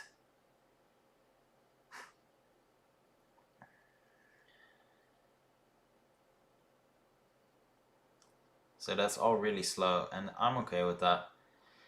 I'll make the transition a bit longer. Okay, 10 seconds are over. We are moving back to our player and we can control him again, basically. So yeah, pretty nice. And yeah, we're dead. So that's all working pretty well. I'm actually fairly happy with that. So let's all organize this a tiny bit better. So we have all of our cameras. So if you're familiar with Game Creator, you can't, it's tricky making a parent for camera motors, so I wouldn't recommend doing it, so just keep that in mind. When it comes to our environment, let me drag all of these in. Let me drag all of this in buildings. And yeah, this is pretty decently organized, so that's good. So next up will actually be altering the default lose control, so it needs to be a reasonable value. So let's do 0.06. I think that was the default we had.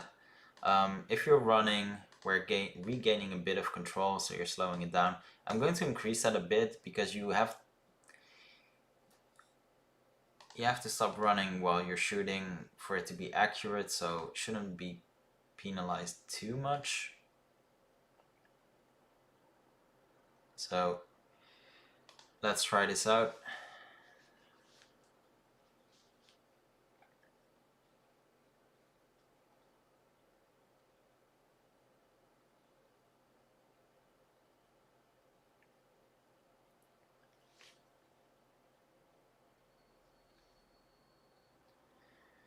So running around.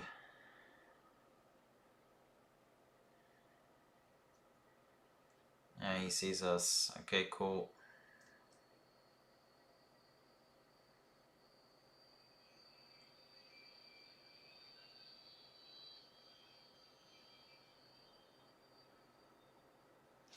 Okay, so that's actually good to know as well. So the camera should be no longer focus on our ghost, it should be focusing on so it shouldn't be focusing on him anymore. We should actually be focusing on our character. So on the out-of-body replacement, we're zooming out a bit, so obviously that will, let's do 4.5, that will work fine, so we're okay with that. Then the next step should be for, let's see, should be for the control events. So when we lose control, no, lose control global. When we lose control, this transition time to the other camera, 1 second, obviously just isn't enough. It's quite interesting. I expected it to be enough, or is that? No, so 2 seconds is not, 1 second is not enough. Let me try this out.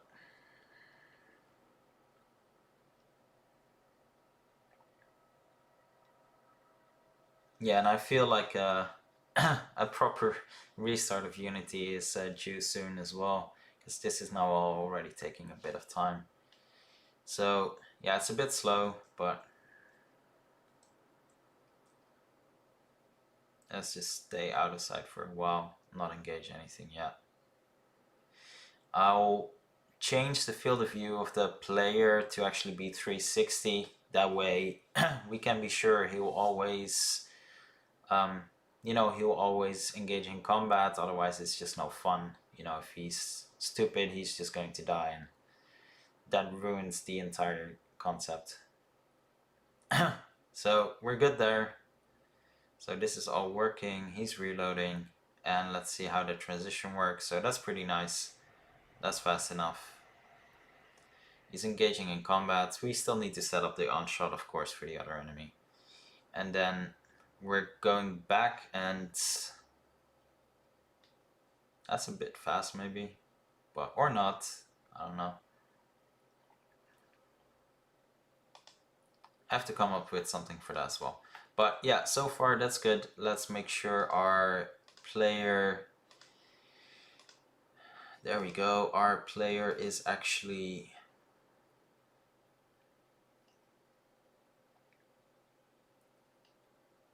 or our, not the player, the out-of-body replacement has a full field of view. So let's adjust that. So perception, not really sure why we're not seeing the perception. There we go. So field of view should just be 360. Vision should be high. The whole point is that, he'll always engage in combat. If the enemies will get shot, they'll always engage in combat as well, so we're fine there. Not going to overly complicate the behavior with them searching and all of that. That's just not the type of game it is. So their field of view obviously shouldn't be as good as our players, but they should always just engage in combat. So if they get shot, they'll just go to the player. So let's adjust that behavior right now, and let's have a look. So our basic one, so we have search, I'm not going to do that. I'm just going to change this to combat, and let's do that. So combat is the one we already set up.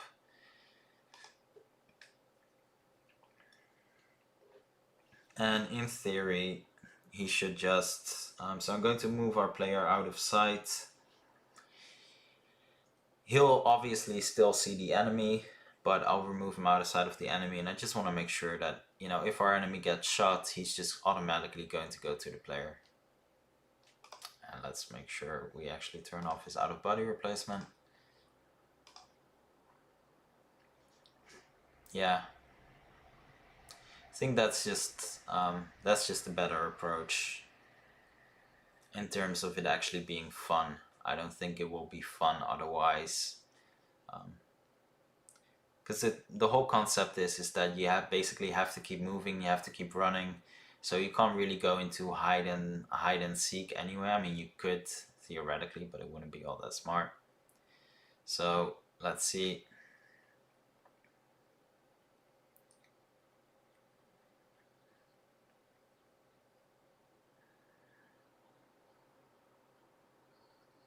Yeah, they're engaging in combat, so that's all working well. I'm happy with that. And we actually got killed first. That's nice. Okay, that's cool. So that's nice. That's working. So we're pretty much done with our enemy behavior. So I'm quite happy with that. Now let's just make sure that if our player dies while out of combat, all of these actions execute a lot sooner. So that's kind of the goal here. So let's see.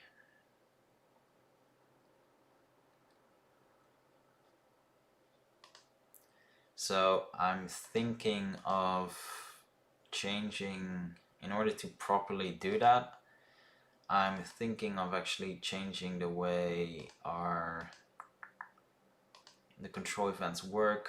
So I think this set should be its own action. That way we can call upon the same actions if our player dies while in combat. I think that's just the easiest approach, just to make sure two sets of actions aren't running at the same time, considering, you know, time-based can be tricky.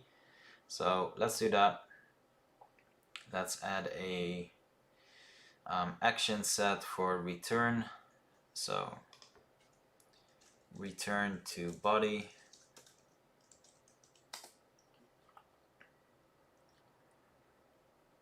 Yeah, and let's copy all of that over. So return to body.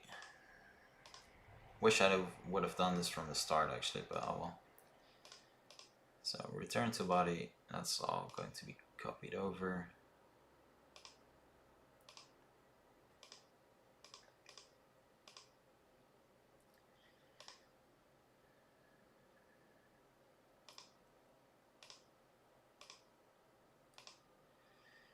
Cool. Yeah, otherwise the problem is if I'm going to call out similar actions, if he dies, this will still run because it's based on a timer, so it doesn't actually take anything else in consideration. And we can, if it is going to be a separate set of actions, we can just, you know, cancel them. So I think that's just a better approach. I think I already copied that over. This copying over is just a pain, really. So let's do that. Player is controllable. And yeah, we need to make sure that nothing runs parallel to each other. Otherwise it can become messy. And if we die, I do want to have similar effects, most likely. Maybe I could actually do something else with the whole out-of-body ghost. I'm not really sure. Did I already do this one? No, I didn't. And let's add the weight. And that's it. So time goes back to 1. So we have this entire set of actions. I'm going to remove all of them here. This is going to be a lot faster. So everything basically after am I sure that I have enough of them? 1, 2, 3, 4, 5, 6, 7, 8, 9, 10, 12 actions. Is that the same? 3, 6, 9. Get the impression I have one more. Oh well.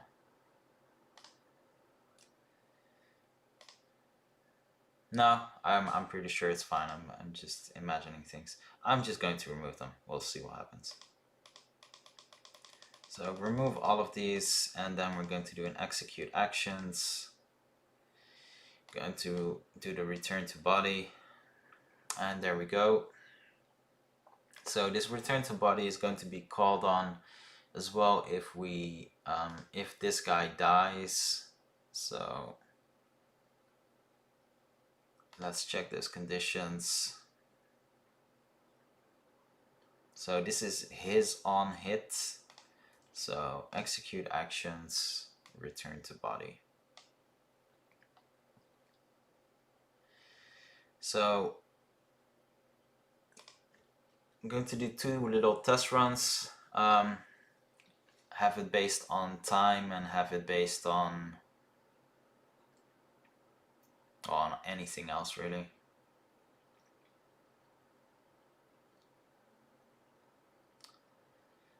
On the combat, so let's do time based first. That's going to be the first proper test, so let's move him out of sight.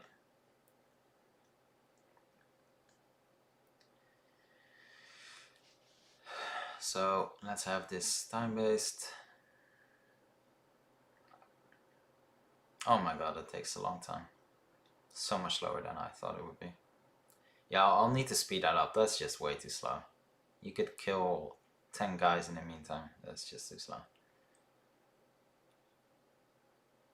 Cool. So leaving the body, and are we? Let me open up the default lose control here. Conditions.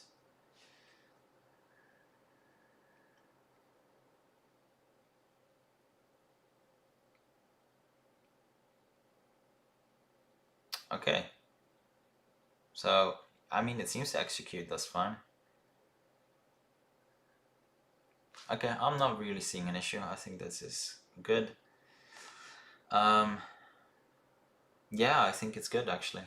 I think that's it did what it's supposed to. All I need to do really is cancel actions. So I need to cancel a set of actions and duplicate this return to body. So return to body, this should be death. So in these conditions we are going to, thought I added cancel. So yeah, we're going to cancel the original return to body, and we are going to execute the return to body death. That way, if it happens before the 10 seconds, it will, you know. Yeah, I don't think that's actually working. I think I made a mistake here. Yeah, we should be canceling this. Yeah, that's oh well. All of this effort for nothing, really. That's fine. So we should actually be canceling these actions. So let's give this a proper name. Loss control global actions. And that's what we're going to cancel on death. So going to cancel these actions on death. And yeah, we should be good. So let's try this out.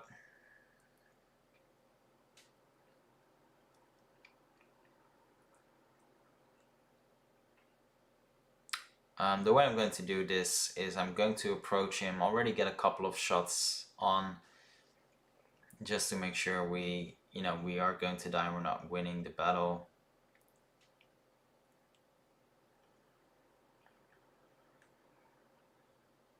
So yeah, please see us, please shoot.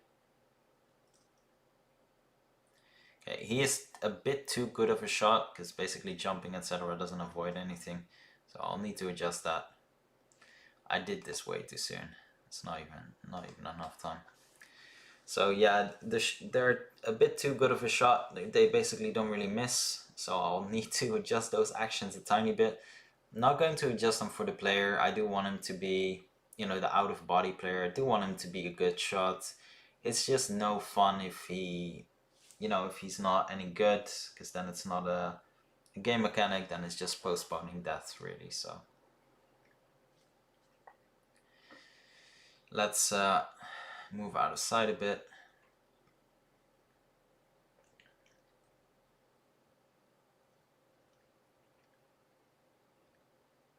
There we go. So that's long enough wait. You know, give me a couple of shots.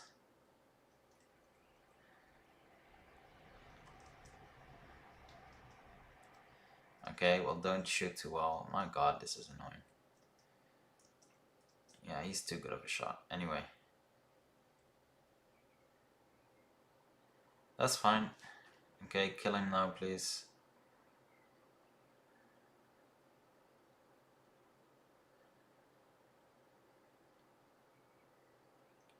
Okay, that looked a bit weird, but at least it did what it's supposed to do. So I have to fine tune it, but functionally speaking, it works. So we're good there. There was no 10-second wait. We were straight away going back to the body. It just looked really, really weird because, you know, we were that close to the body. So need to adjust that, but mechanically speaking, it's working. So yeah, let's adjust his the shooting behavior of a default enemy. They don't miss. That's a bit too much. I mean, they shouldn't be the best shots, but they should at least wait a tiny bit. So we're all good there. Let's see if this is fair. Maybe do it like this. So I'm going to try and see if this is fair. They shouldn't be horrible shots, but they shouldn't, you know, always hit on target.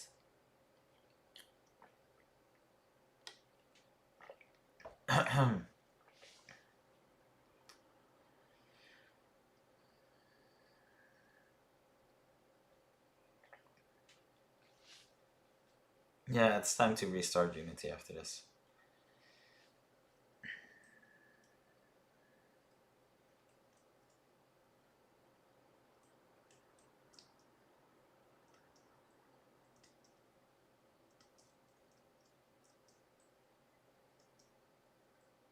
Yeah, we're still really not able to to avoid his shot. That's pretty incredible. So maybe this is the one I need to adjust. They're basically perfect shots. They don't miss. That's not fun.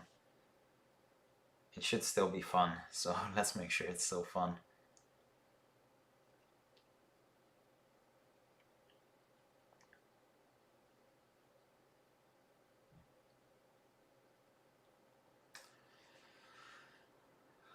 So let's have a look. Obviously, the moment you lose control of the character, you know, there'll be good shots. I mean, that's going to be definitely going to be a downside. I mean, that's kind of the goal. They shouldn't, you know, be too perfect. And yeah, we're still really not. He's still really just not missing anything, is he? That's incredible. Wow. Okay, so I think I made a mistake here. Something must be different. I'm not really sure if it's related to this being active player. Just going to put one whole second here before he shoots, because maybe he just automatically keeps aiming perfectly because we're using a global variable. Could be the case. So we'll have to try that out, but right now they're just perfect shots. It's quite annoying. But yeah, I'm quite happy mechanically speaking how far we already got, because, well, most of the basic mechanics are already working, so there's not all that much we have to adjust here. Ah, there we go. That's the reason why any adjustment is not working. He doesn't, he's not losing track of the character at all, whatsoever. So, aim at target, it's just perfect. There's, you know, no reason for, yeah, it's just a perfect shot. So, maybe that's, I haven't used shooter module in a while, so maybe that's how it's supposed to be now. I know there's been some updates. So, maybe we need to adjust the gun. So, let's have a look at the gun. And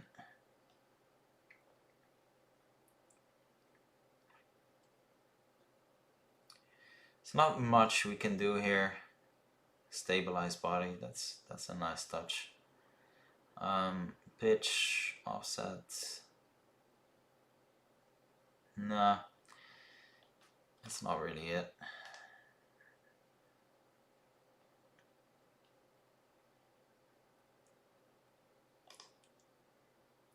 Yeah, the enemies will have infinite ammo, that's just better. Let's see, fire rate, focus time, project velocity.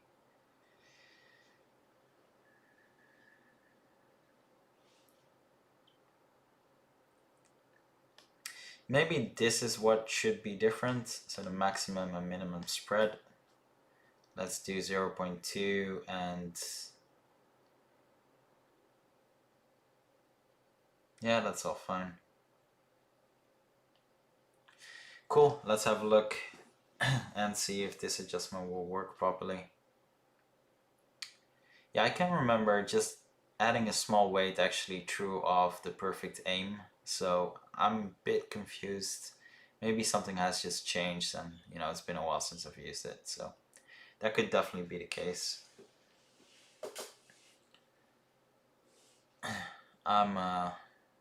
But yeah, I am pretty sure that's how you were supposed to do it initially, so let's have a look. Let's go towards the guy.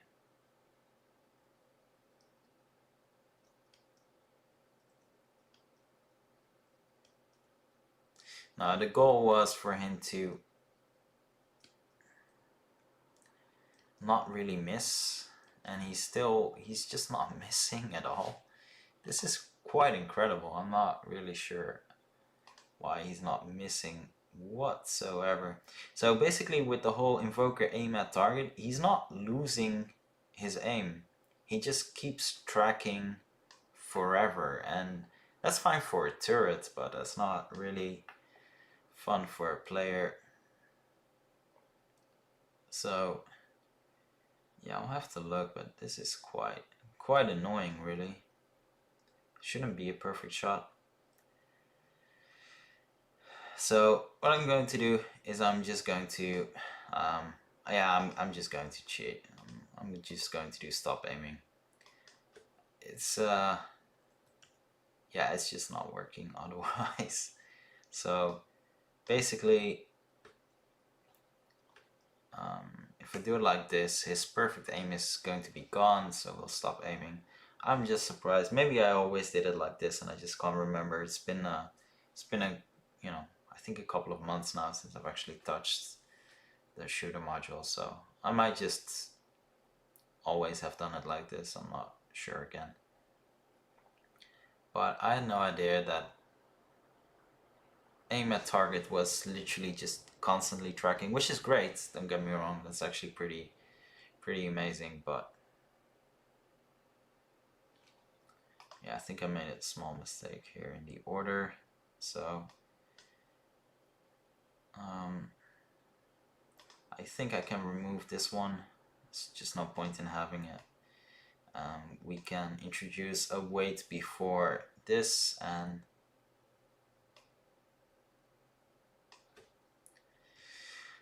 cool.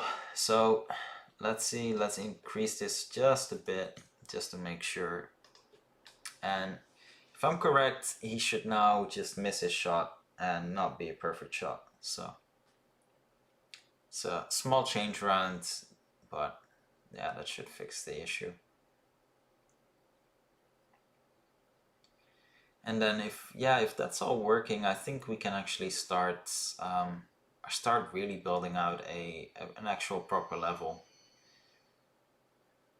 Because all of the basic mechanics will be done. Don't get me wrong, there's some visual tweaking to be done, but mechanically speaking, everything is working fine. So yeah, it's not really an issue here.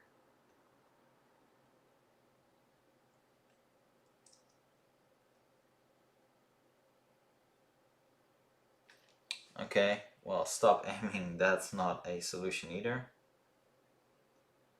That's interesting. You know what? I think I just need to eat something. I'm gonna clear my thoughts. So I'm going to take a small break to have some food. It's past lunchtime. I'm starving. Haven't even had breakfast yet. So yeah, I'm quite hungry. And I'll have a think about what could work here, and hopefully come up with a solution. During. But yeah, I'm going to switch to break mode. I'm going to have some lunch, and I'll be back after lunch.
Hello everyone, sorry for the delay, it took a tiny bit longer than expected. So right now I'm restarting Unity before sharing screen again. I just want to make sure it's not slowing down just like it was before, because honestly it's a bit annoying at times. So once it's restarted, I'm going to resume the stream. Should be in a bit, obviously.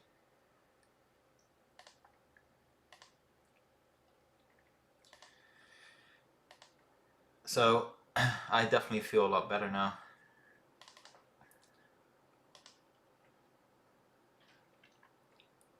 And yeah, next up, once this is open up, going to have a look at why our character is a perfect shot, even though he shouldn't be. So that's going to be, yeah, that's going to be interesting.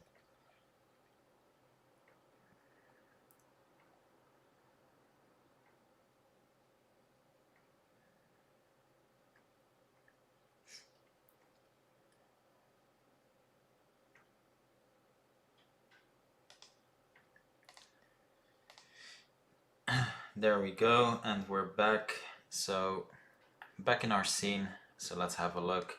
So the default character is a perfect shot. So I'm not entirely sure. Hey Alex, thanks for joining. Not entirely sure why his shot is perfect, even though it shouldn't be. Might be related to the fact that he's tracking a global variable rather than an actual player. We have this great little bug again for the actions. That's just lovely. So I'm going to have him, rotate, aim. That's all the same. I'm going to remove the weight here.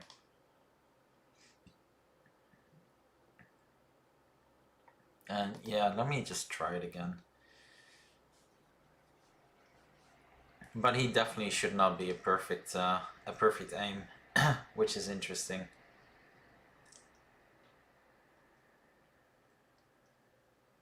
But he definitely still is, so that doesn't really change anything. And I do get the impression that the global variable is actually having a part in this.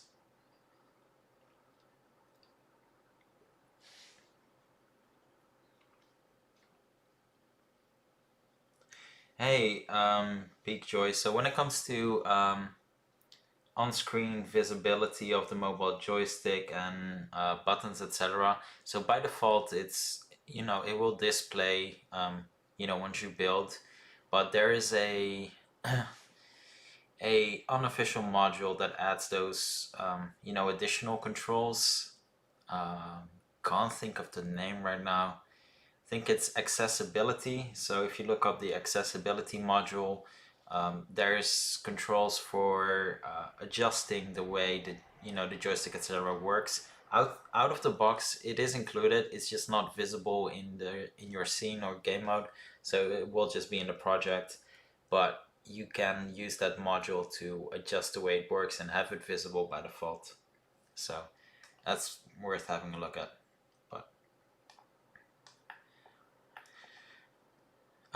Yeah, so let's have a look at why his aim is perfect, and I don't think I'll be able to change much, as it really does seem that changing it to a global variable is just changing its actual behavior, or the last update did. I'm not really sure, could be either of. So I'm going to have a play around with this, so maybe this is a bit much. Going to try and see if this actually solves it by adjusting it with the actual weapon.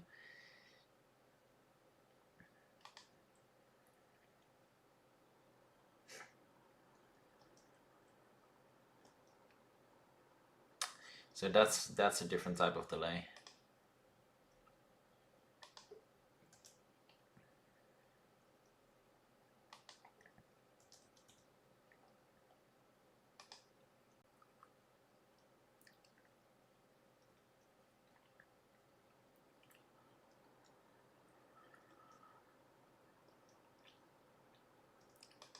Okay, that's still all perfect, so that's not going to work.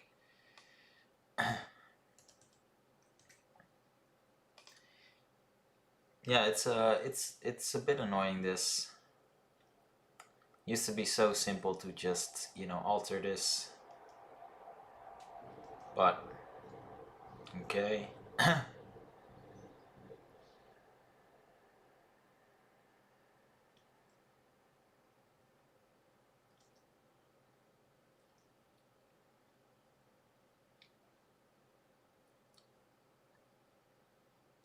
Okay, well that definitely seems to have helped quite a bit. So maybe these values are a bit too much, don't get me wrong, but yeah, this solves our issue. So different approach, and not really sure what caused it, but this will work.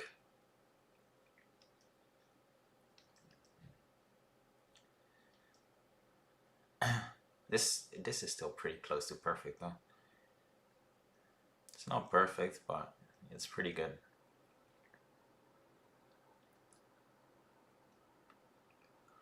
Cool. I think for now that's good enough anyway, and we'll mess around with how much damage everything does. Maybe change that. But yeah, we have some recoil, we have some spread, and these are at least making sure the aim is not too perfect. It shouldn't be too bad either, of course, but at least the aim is not too perfect. So we're quite good there. I'm already going to do something which I most likely shouldn't, but yeah. So on the player, I'm going to add a post-process volume as well. No, maybe that shouldn't be on the player, but it should be part of the player. So when we actually turn off,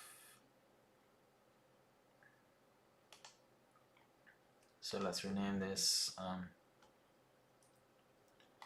So we should have some depth of field, of course, when we aim, for example, and we should have it by default, so it shouldn't be all that different. So let's call this default.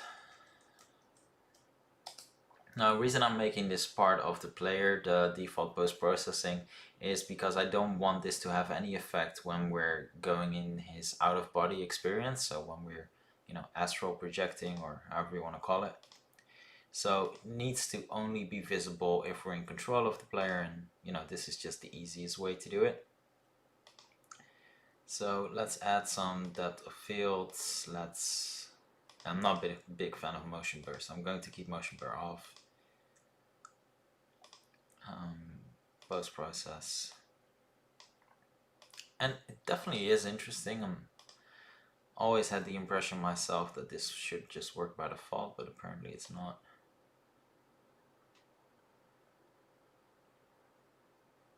Okay.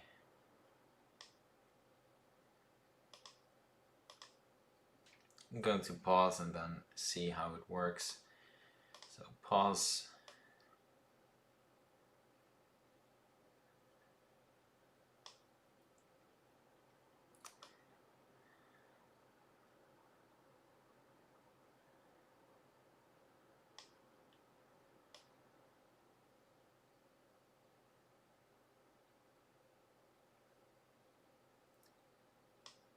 Okay, I think that's actually pretty decent. It's actually not too bad.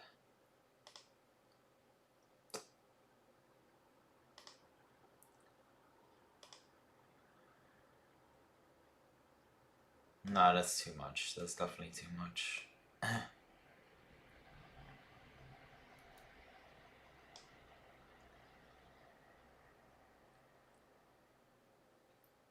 Okay, let's yeah, let's do it like this by default.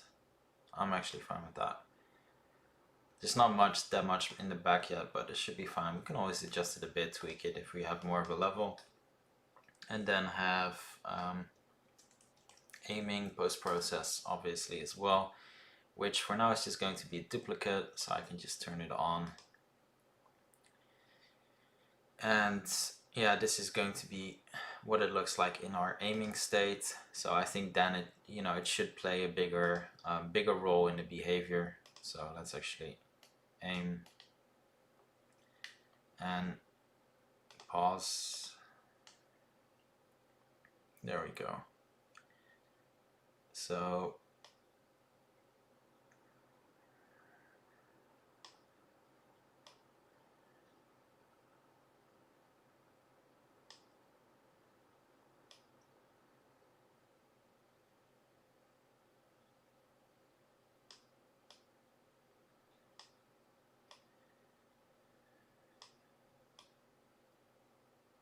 yeah, this is quite interesting. Not sure if I'm doing it right, but yeah, we'll see. So these values stay the same, so that should be fine. So if we go into combat, and where is our aiming? So I can't remember which one it is. Right mouse, there we go, that's this one. So yeah, this is going to be removed. So we had a condition based on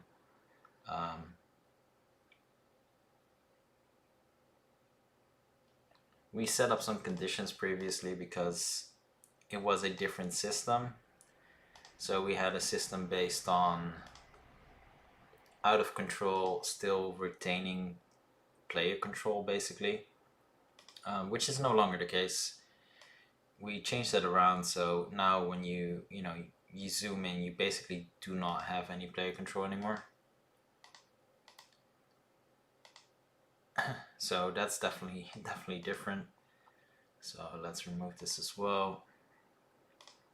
And these are just going to be actions.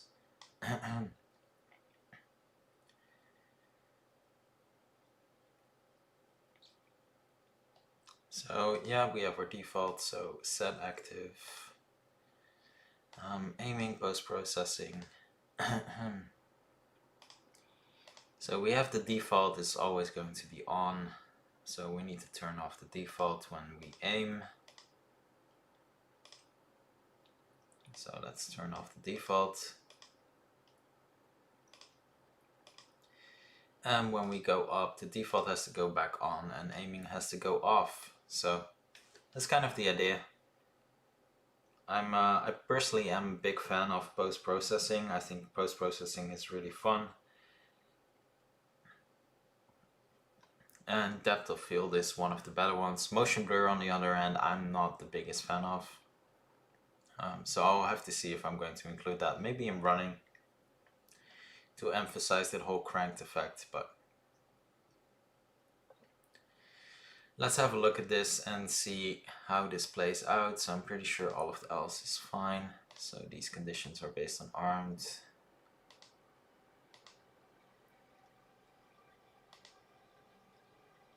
Yeah, we're all good here. So let's give this a go. So this is the default, and while aiming, yeah, not a lot is happening at all. So while aiming, this is all the same. And yeah, our out of body is working fine. That's why I don't want, to have the depth of field. It just looks weird if we're out of body. We resume control, and yeah, maybe that I should do something to make this go a bit quicker, because that's not working well. So yeah, there's the default process. Post-processing is definitely not. It's too much. And I just realized they're the same. I thought I adjusted one. Maybe you can't actually adjust. So they are oh, they're unbelievable. So yeah, that makes a lot of sense. They're the same volume, so let's clone. There we go. That's better.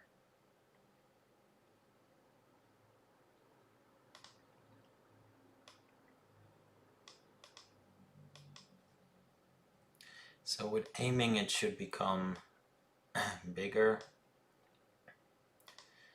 There we go. So let's have a look. I think this should be working fine now. That's way too much, obviously.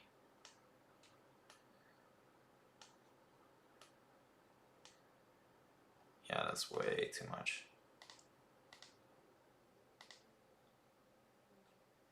So let's turn on, yeah, it's on right now, so it's a bit strange. So, oh, I did focal length the wrong way, so let's do, I don't know, let's do 7. Let's have a look, and yeah, that's better.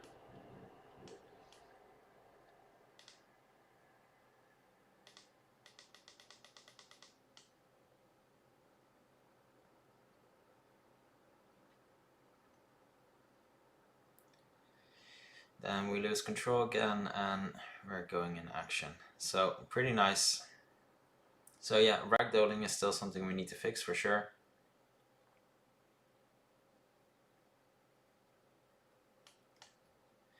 And yeah, we're back as our player.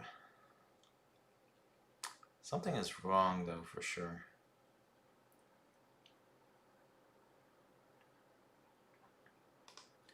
So this is going to be interesting to test out. It seems like there is a small mistake with the mechanic.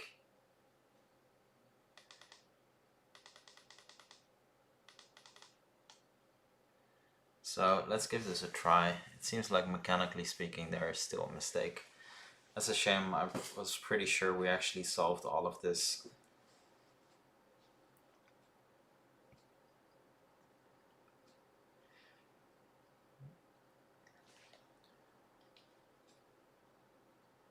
So, okay, that's interesting.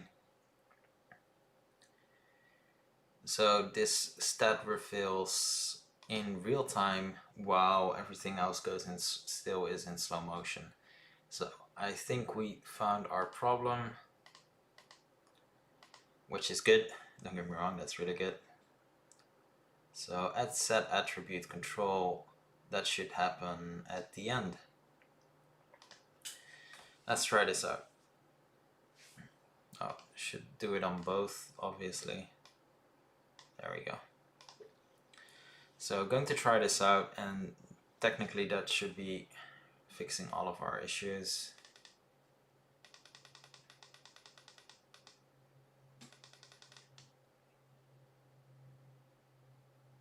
I don't know what he's doing. What on earth is that? It's going to be interesting.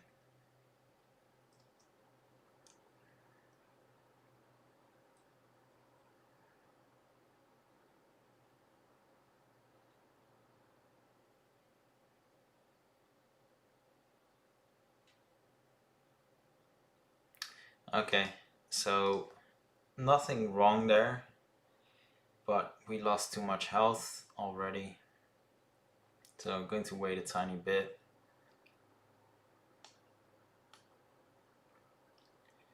And yeah, I'm not really sure about this whole post-processing. I think I'm just going to entirely remove it actually. The depth of field stuff.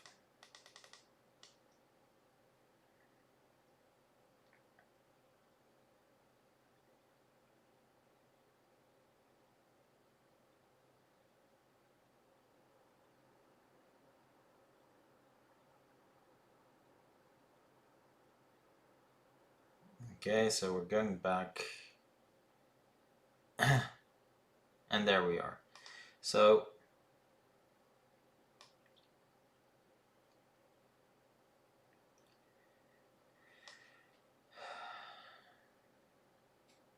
yeah, that's all fine. I think this is just too much.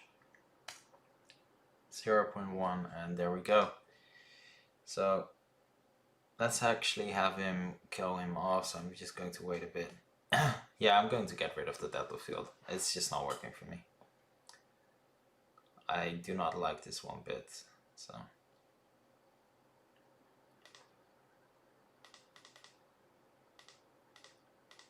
And I need to have him move towards the player instead of just, you know, shooting around like an idiot.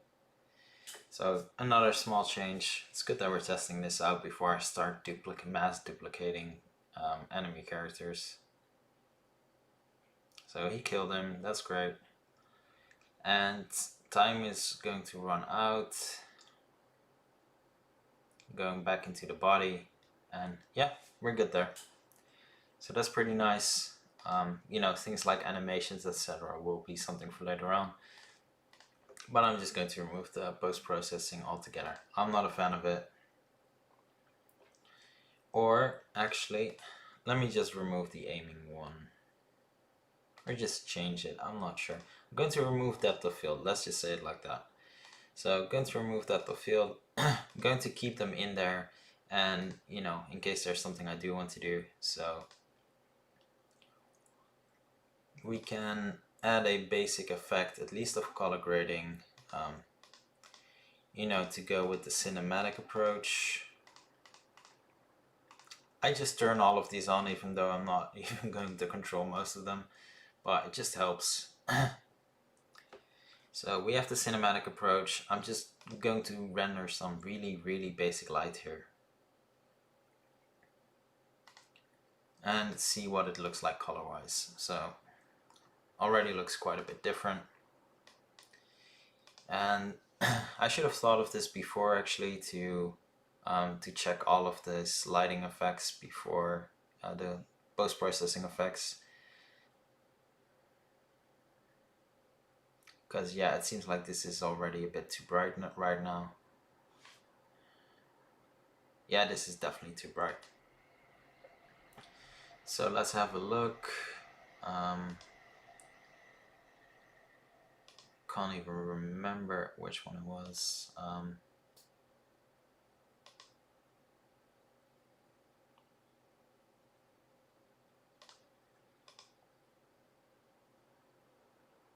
Out of body, there we go. I'm pretty sure it was on this character. Wasn't it? I guess it wasn't. Ah, there we go, it was. So our exposure is quite high, so it seems like I'll need to reduce that. There we go. That's so much better. It actually, I think it actually looks pretty cool. I'm actually a big fan of this. So yeah, let's turn it off, and we keep the same values. And we're going to give it a try with, need to adjust those shadows.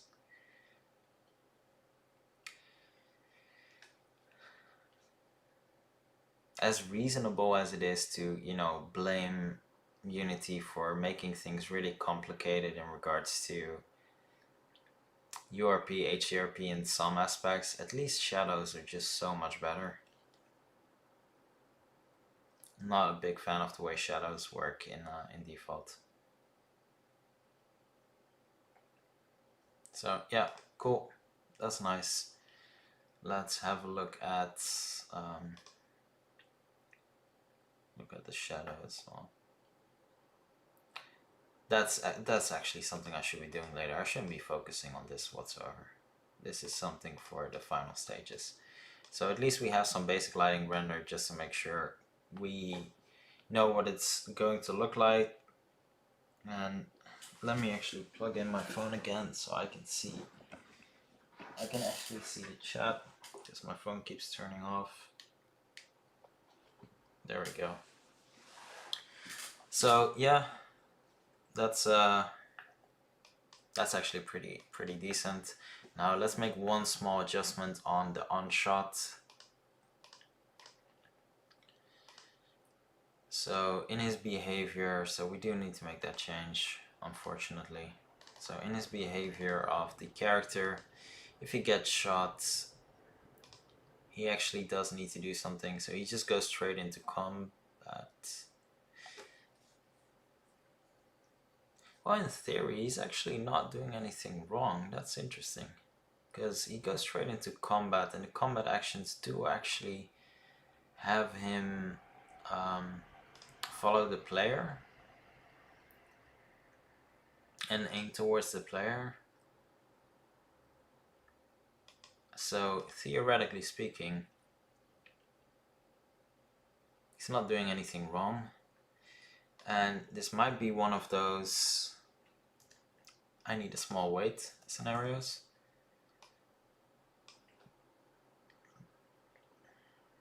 So yeah, let's give that a try. Because theoretically speaking, this is all actually completely fine.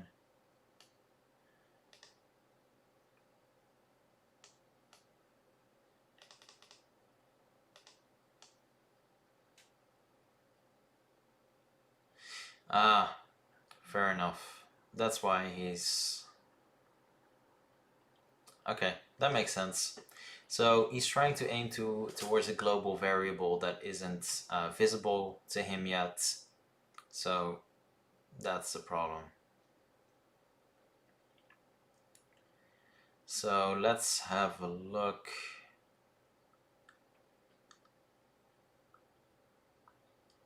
Yeah, I'm not entirely sure how I'm going to approach that just yet. Interesting. I'll need to have a look at that. I think that's going to be a bit later, but yeah, that could actually be a challenging little issue that I'd need to have a look at first. Yeah, let's just make sure this actually matches first. So needs to at least be the same color grading, otherwise it's just weird.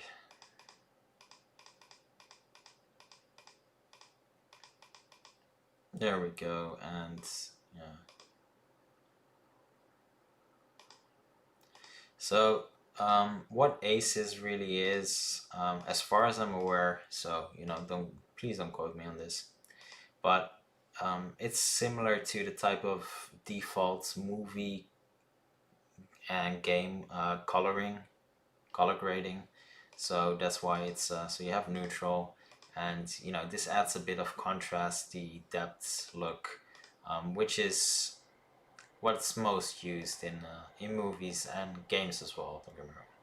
So it's a really easy way to make it look less washed out, I'd say, because neutral, even though this is how it's supposed to be, setting it to aces makes it just pop a bit more and bit more contrasty and less washed out. So I personally prefer that, but yeah, that's a personal choice.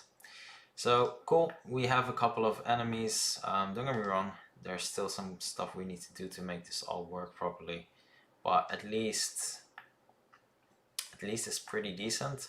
So I think I'm going to actually set up some very first scenes to create a basic level.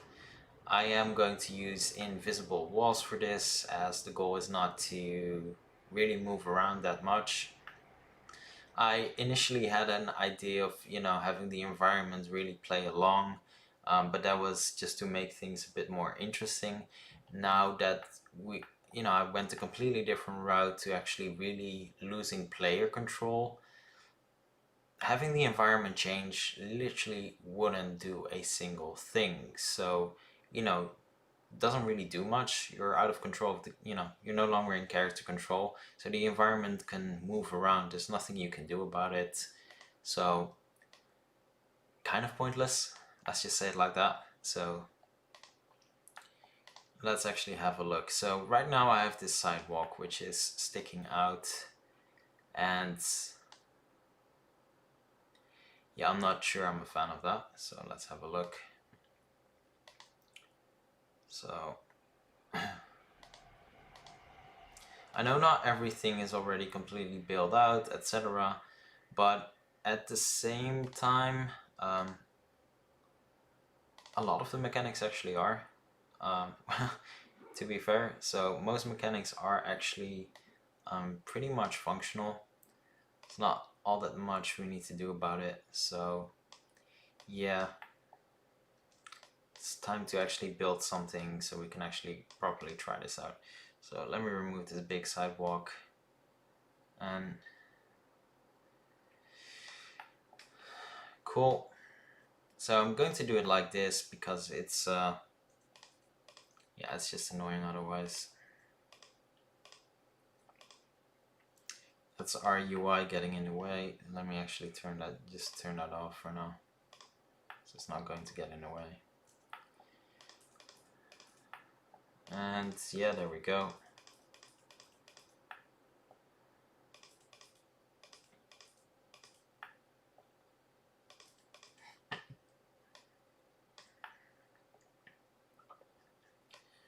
So default sidewalk, it's not sticking out, and that's just making it slightly easier, to be honest. So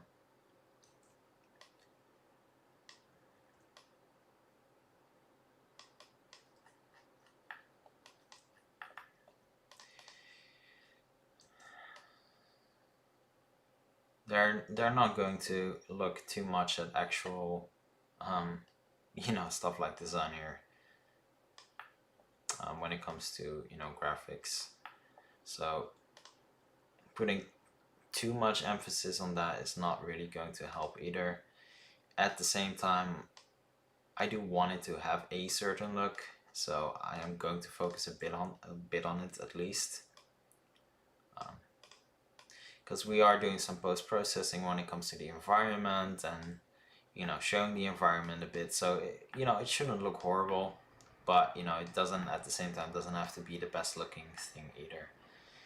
So we have our sidewalk, we have some trees and stuff, so I'll use that. Actually pretty nice that we do have some trees though. What is this generic wall?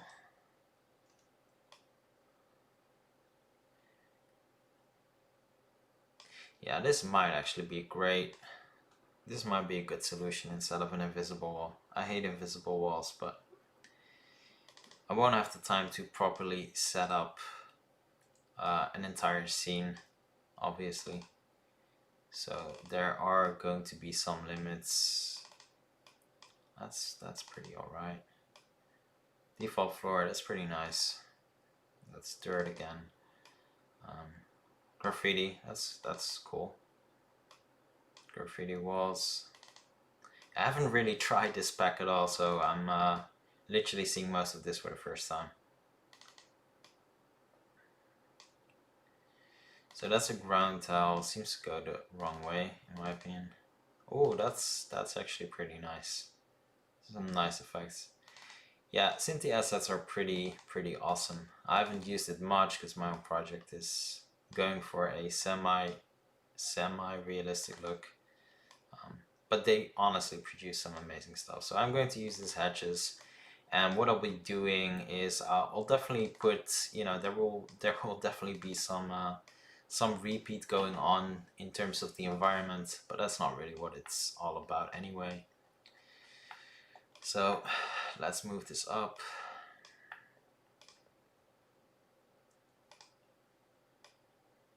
So yeah, when it comes to the environment, there's definitely going to be some repeats. Personally, I think that's fine. I'm not all too bothered about that.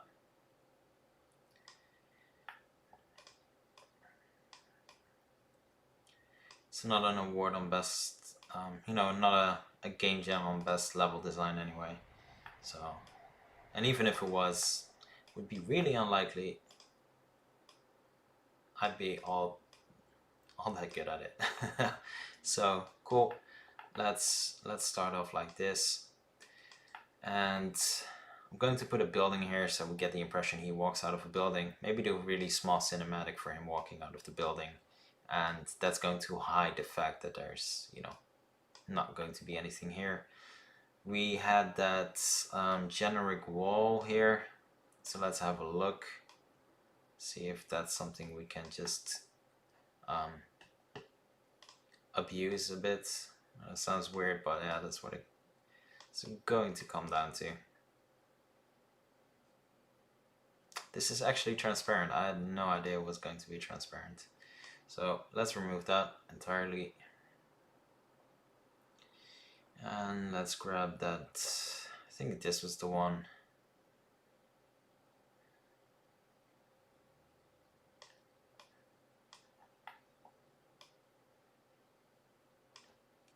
Yeah, no. How about the graffiti wall?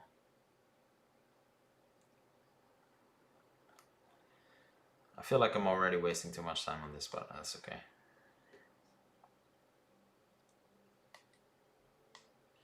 There we go. It's quite a bit smaller. Maybe that's already too small. Yeah, that's not cutting it whatsoever. Do need a type of wall here to actually, you know, close things off. It's not going to be an open world environment, but I'm not a fan of invisible walls, so don't really want to go there. Well, let's for now let's just use this, and then might change it afterwards, but at least it's closed off, and at least it's not, you know, literally in the garage. And it's pretty cool that you can actually see inside of this. That's pretty nice. And yeah, if done well, I could actually remove that ground because we have the fog that's going to cover a lot. So it's pretty decent. Let's have our...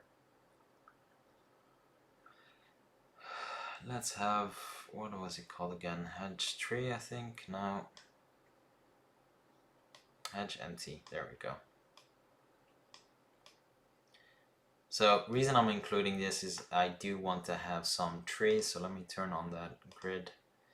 So I do want to have some trees in, you know, in each area. I think that's going to be nice to have a bit of color in the scene. So I'm going to create one and then just, you know, duplicate it over. And that's a small tree. That's okay. Those are my options. Interesting. That's yeah, that's really small. I'm just going to scale it up. It's just easier. That's a lot smaller than I imagined it to be. So at least this is a tree. I mean, it's not the prettiest tree on the earth, but at least it's a tree. Cool. So I have that set up. Where is it in the environment? Okay, it's just going to make that a child of the hedge. It's just easier. Let's drag all of this in environment. All of the sidewalks should be part of the road. So that way I can copy over that entire piece of road at once. So if we now select this will be the entirety of this. So I'm going to create an empty inside of this and call it decoration. And then even that will just be copied over. Decoration. There we go. So this wall's, you know, it's not going to be a part of it. So that's going to be part of that. And I forgot I actually had some big walls in there as well. So let's have a look what they were again. Those are those walls. I'll most likely use them. Just remove them for now, but those are pretty good. So this is part of the walls because that's not going to be specific. And when it comes to decoration, yeah, I'll swap out the models, so mix them up. And other than that, just, you know, duplicate.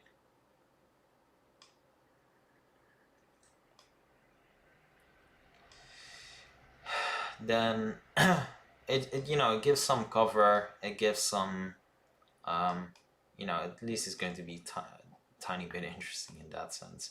So give some color, give some light, and yeah, some cover is needed as well. So let's mix up those trees a bit, not all be exactly the same.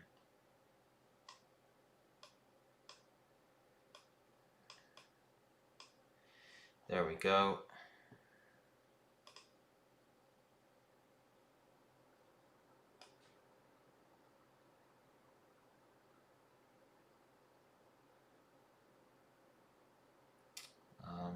Yeah, that should be part of this, and remove that. No, that's the wrong one. Damn it. There we go. And then do the same here. So we have I'm already confused. We have this one, and I did the wrong parents here. I keep messing things up. There we go. So this is the same, this is the same. So basically this will be that, yeah. So let's copy this one over again, drag it in this one, remove it, and copy that over as well. There we go, and then just the very last one, and that's the nice thing, they'll repeat each other and I can just copy paste and they'll be in a nice repeated pattern. So that's going to be decent.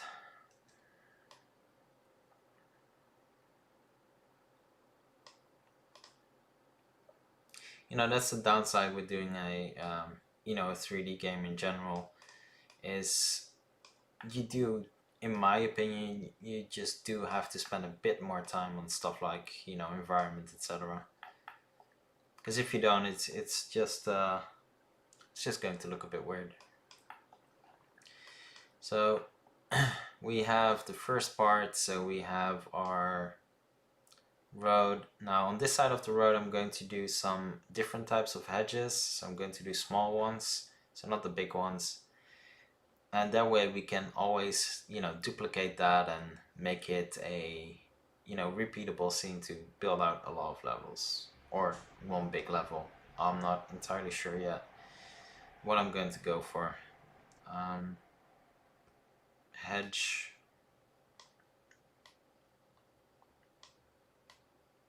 Yeah, so it'll be a mix up between this one and the smaller one.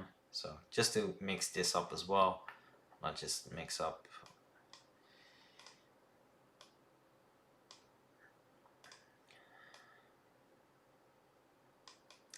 And yeah, it's not, you know, obviously not really going to be a cover shooter.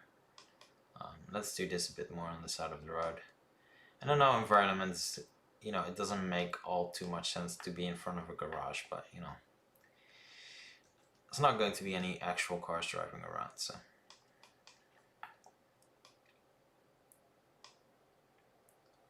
So yeah, let's just match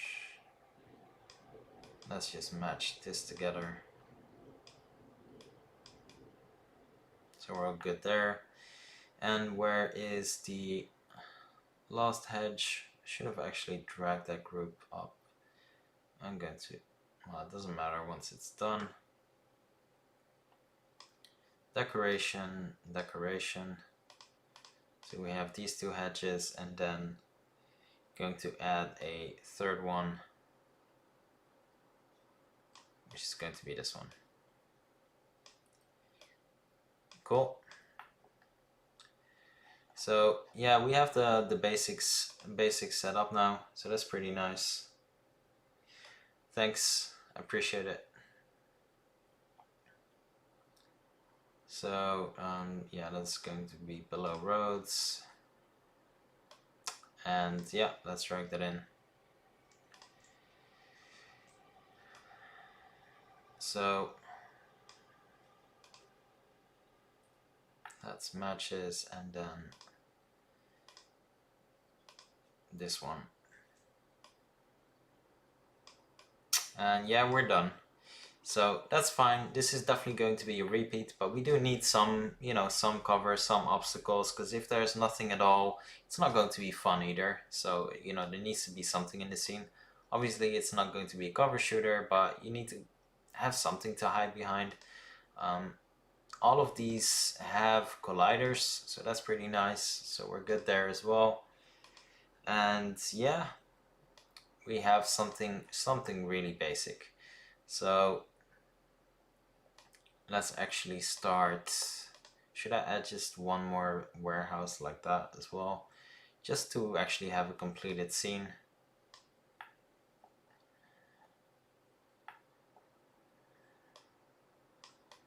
There we go. So this actually gives us a completed scene. Then can copy, duplicate that one as well, and just paste it on the other side. And there we have it. So that side is complete. So I'm going to put some generic buildings here. So we do have the smoke, so we have some background buildings. So we have, you know, stuff like this. I'm just going to drag in a couple. It doesn't really matter all that much. We're not going to see much of this at all. So let's drag in another one. And yeah, I think we're pretty good there. Or not. Let's actually just drag these out properly.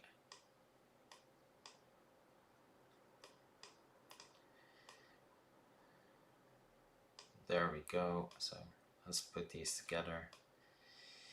Add some medium-sized ones. It's funny. It's called medium and it's pretty much the same size. And yeah.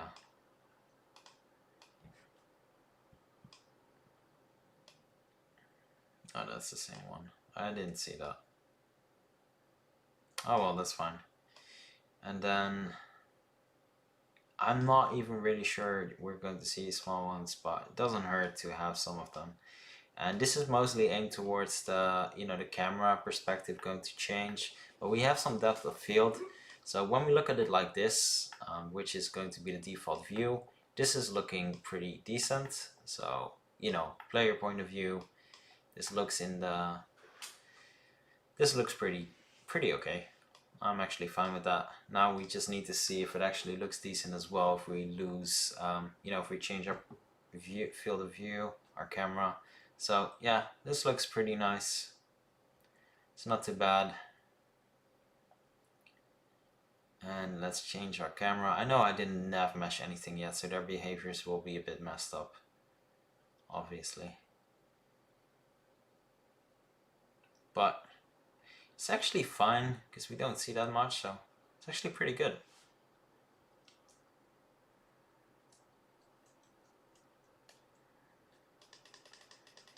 Yeah, we're good there.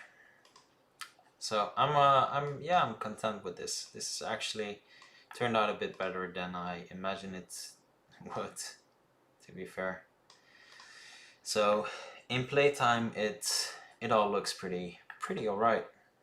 So I'm going to group all of those into a new group called background buildings. So let's create an empty here. Let's rename them background buildings. And the big difference obviously is that we can't get close to these. So we won't be able to get close to any of them. So that's why, you know, it's fine that they look the way they look, basically. Yeah, most likely this is not going to work. Oh yeah, it works. Okay, that's nice. So yeah, it's fine that they, you know, that they look like this.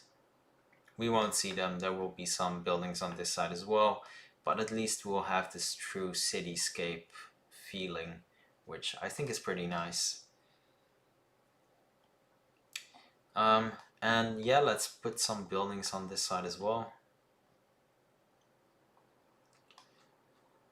And yeah, I'm a bit personally, I'm a bit confused. This is a bank prefab and just looks like a normal. Yeah, I expected the prefabs to. Oh, that is a nice wall actually. Yeah, most likely. Yeah, I'm going to use this, the industrial. That's nice.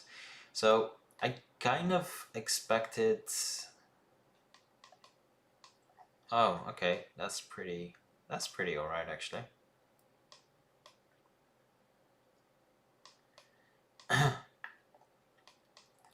Yeah, that's pretty alright. So kind of expected a lot more of these buildings to be like this. So that's good.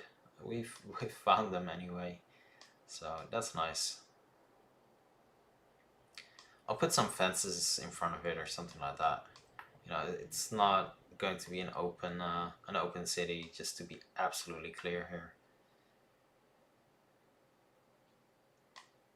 It's not some open world game, but the assets are absolutely amazing for it though. They have interiors and everything. So if you're going for the whole you know, open world approach, I'm pretty sure this will work pretty well for you. Which one? We don't have this one yet. Cool. I'm okay with that. Let's actually put some of those buildings behind here as well. Or is that just going to look weird? I think that's going to look weird. No, let's do a redo. And yeah, we need some industrial fencing here. I know this is, you know, it's a bit cheating, but yeah, it's not an open world game, so.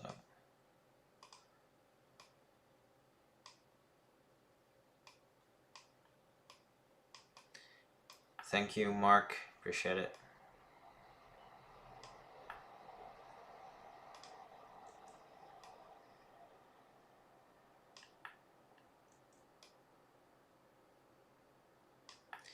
Cool, so that's the first part. Now let's actually see how this looks in play mode.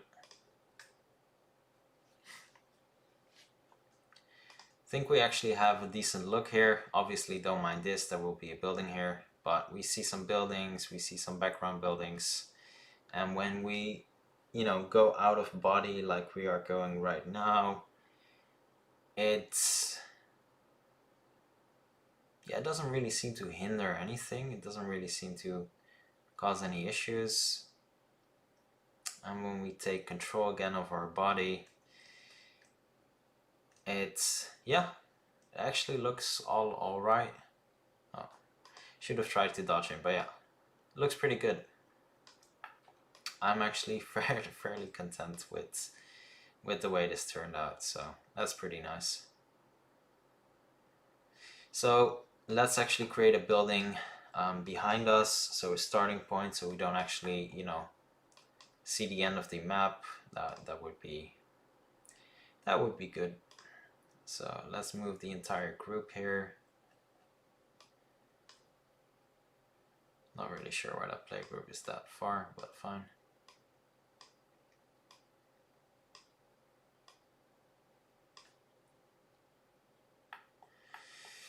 So let's see if there is a default building that is going to be big enough. Oh, that's cool.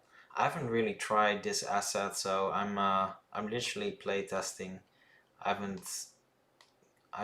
bought this originally for prototyping for a project I ended up not doing at the point anyway. So never really tried this out. Here's an idea. When you get out of your body, you can enter maybe an enemy's body for some time and you won't take damage, but the enemy. Yeah, that's actually not a bad idea. Let me add that. Yeah, adding that to the list. That's pretty cool. Could be one of those things that, you know, we might actually have a look at. Considering a lot of it is actually going a lot faster than I anticipated. So I'm not going to, you know, say that we're close to done. I'm not saying that. But at the same time, we are a strip club interior. Okay, that's interesting. I did not expect a strip club in a Cinti asset. That's okay, cool. That's interesting. So underpass, a warehouse. Well, that's a warehouse we already have. I don't want us to literally come out of a warehouse. I'll need to find something that works. Building advanced, that's a part obviously, but part for what?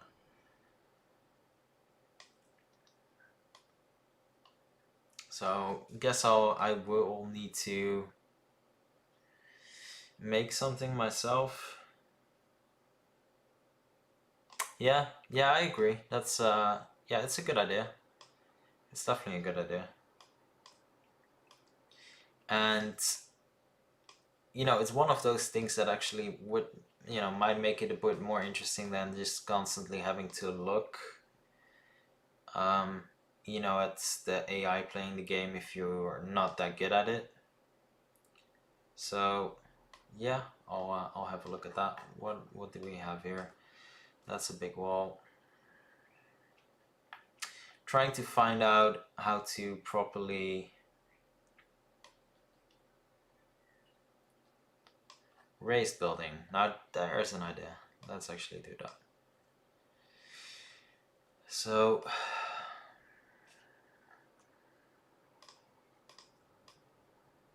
let's drag those in here.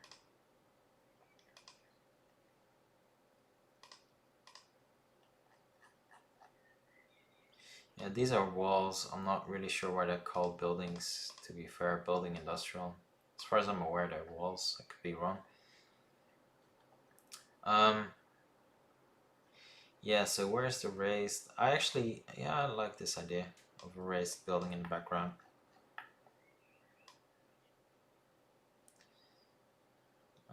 Doesn't make a lot of sense that it would be the road though, so let's try to get at least a bit creative with the beginning of the level. And after that, it doesn't have to be all that creative, but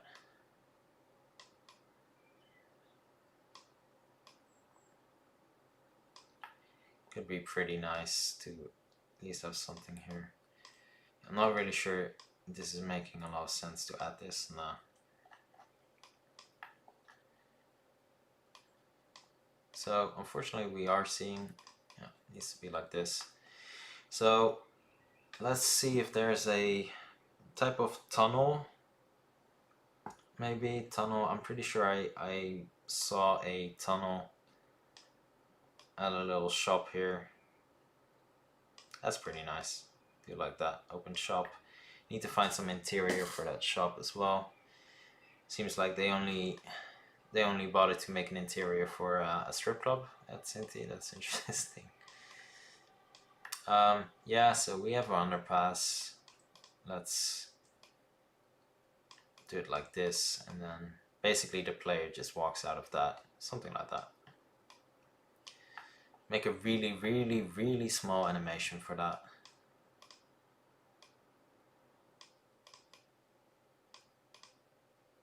Yeah, cool. So I'm not sure about this one anymore, but that's okay. No. Shop open. Yeah, I like that idea. The shop is cool. Section. It's actually pretty nice as well. So, yeah, this is the approach we'll have to take with sections. That fits well. So maybe the section, where is it? Okay, that's a completely different look than I was expecting. But this is okay. This can be on top of this one.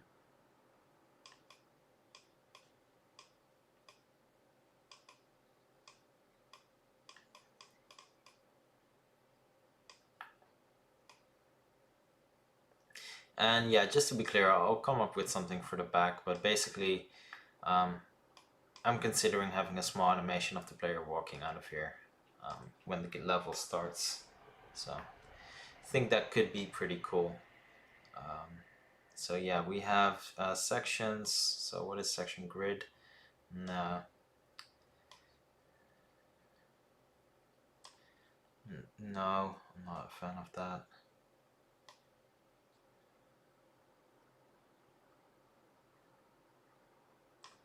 Nope, not a fan of that.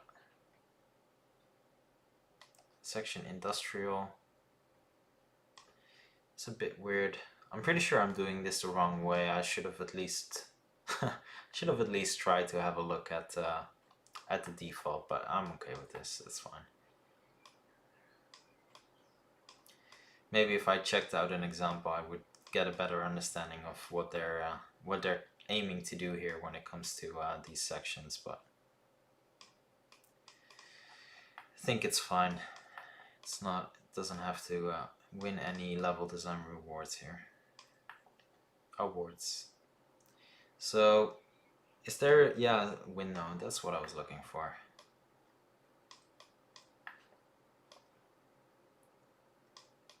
So that's sticking out, so that's not right.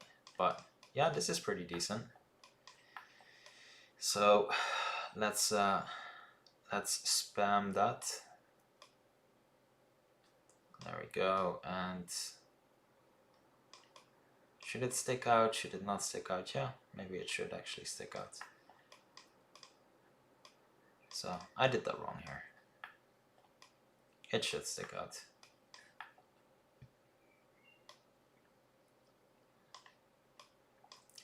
And a little balcony as well. And there we go. I mean, that's all pretty decent. I'm going to completely remove this one. This doesn't fit.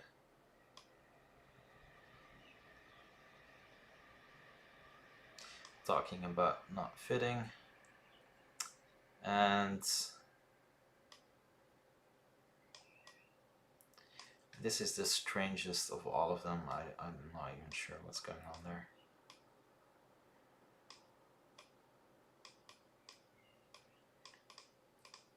Cool. So some basic houses. It seems like we do need some roofs then. In my opinion, the roofs don't really seem to match the style of this this world at all. I could be wrong, but I'm not really seeing how this fits, but fine. Let's maybe go with industrial on top of it. No, it just doesn't match whatsoever. It's just, yeah, it's not matching in style at all. So section wall, huh? Yeah, this might just be a better thing to do.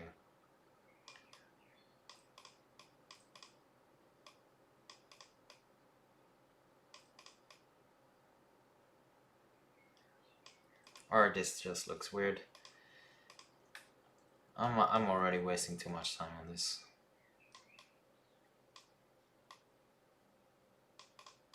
But that's pretty decent. Let's have the balcony stick out on this one.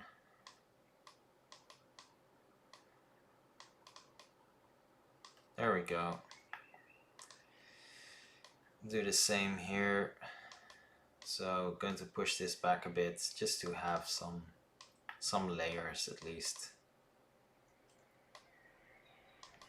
These to be the same. These we have some layers and there's a tiny bit of variation. Let's see what these walls, they all look exactly the same, or am I wrong here? Yeah, I'm not sure what this is supposed to represent whatsoever, but at least it's something different.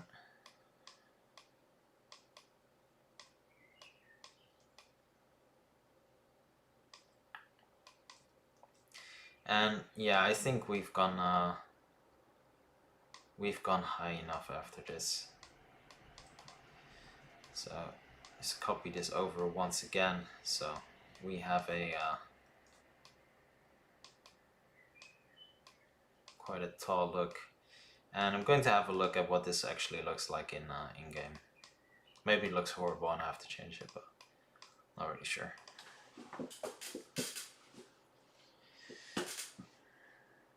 Yeah, I can see some cool cinematic effects for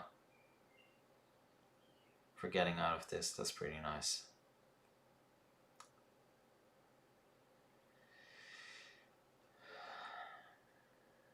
Yeah, this seems to work just fine. Let's try that again.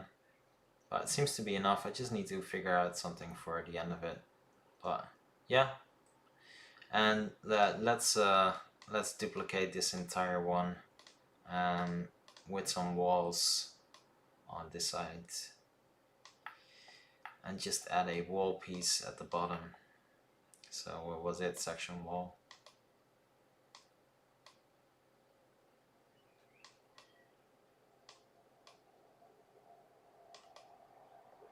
There we go, just to close it off, and that's better. Cool. So yeah, something nice going on here. I'm going to put a, I'm not really sure, shop open. Doesn't make any sense whatsoever. Is there no door or fence or, let's just look up door.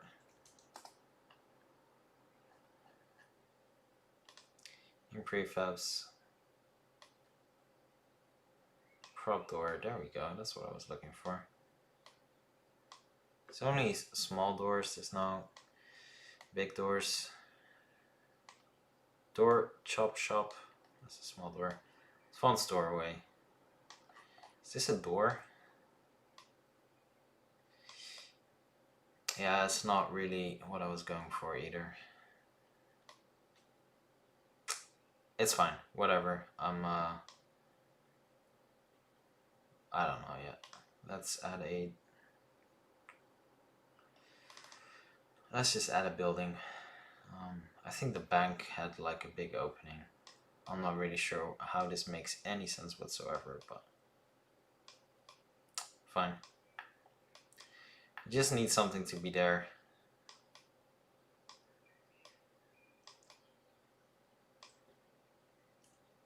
No, I'm actually not liking that. I'll find something. I'll find something. I think even this is better than what I just did. For now, I'm just going to block it off. Let's just do that. For now, I'm just going to block it off. Pretend that, yeah, this is something. So I think it's going to be pretty cool. I have a small cinematic intro, you know, of actually walking out like this. So walking into the world, and then everything else starts. So that's going to be a pretty cool effect. So yeah, when it comes to basic environment, we actually do have quite a lot here. There will be a lot of duplicating going on, but that's completely fine. Maybe mixing it up, but so I'm going to create a new group for this so that I can actually delete it. That's kind of the goal. So create empty. I'm going to drag all of this in. Let's call this start buildings. So yeah, these will all be the starting buildings. So basically saying we're only going to use this once, so this is not going to be a repeated one. And let me just open up chat again. Thanks, appreciate it. Appreciate it. So I think it's going along well, especially mechanics wise. Some polishing to be done for sure, but when it comes to the game mechanics, I'm pretty content at how far this is all going along. So yeah, we have our start buildings, with the background buildings. I'm now going to see if this works. I'm going to duplicate the entire environment. I'm going to drag this forward.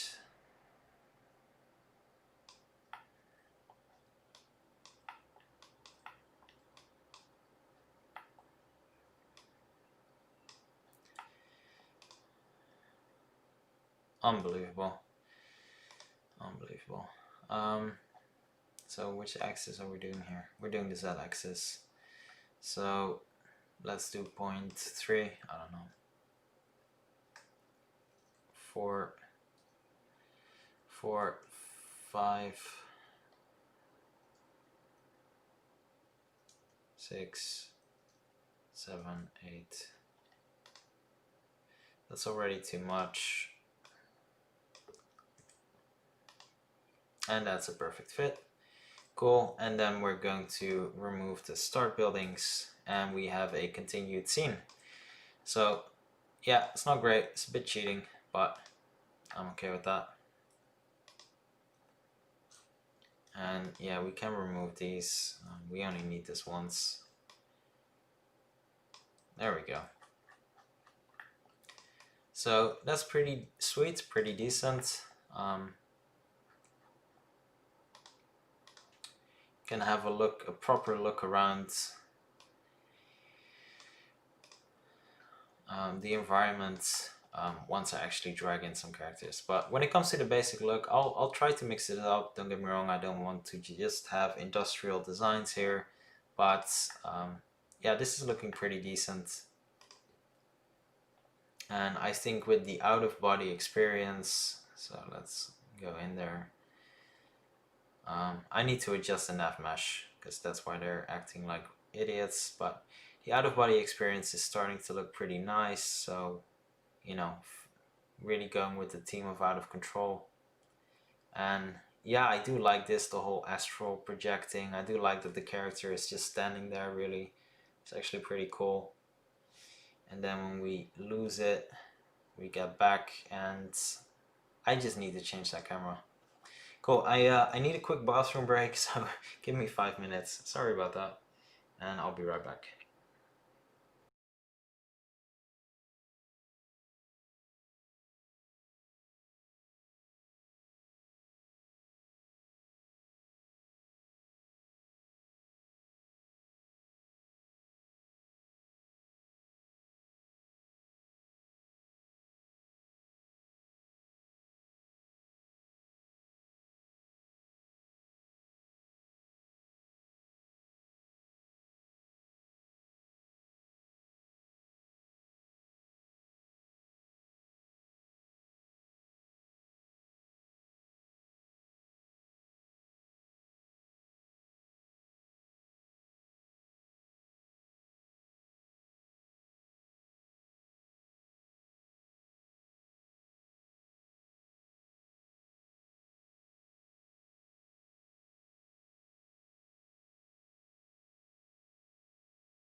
So hopefully the volume is working nicely for the mic.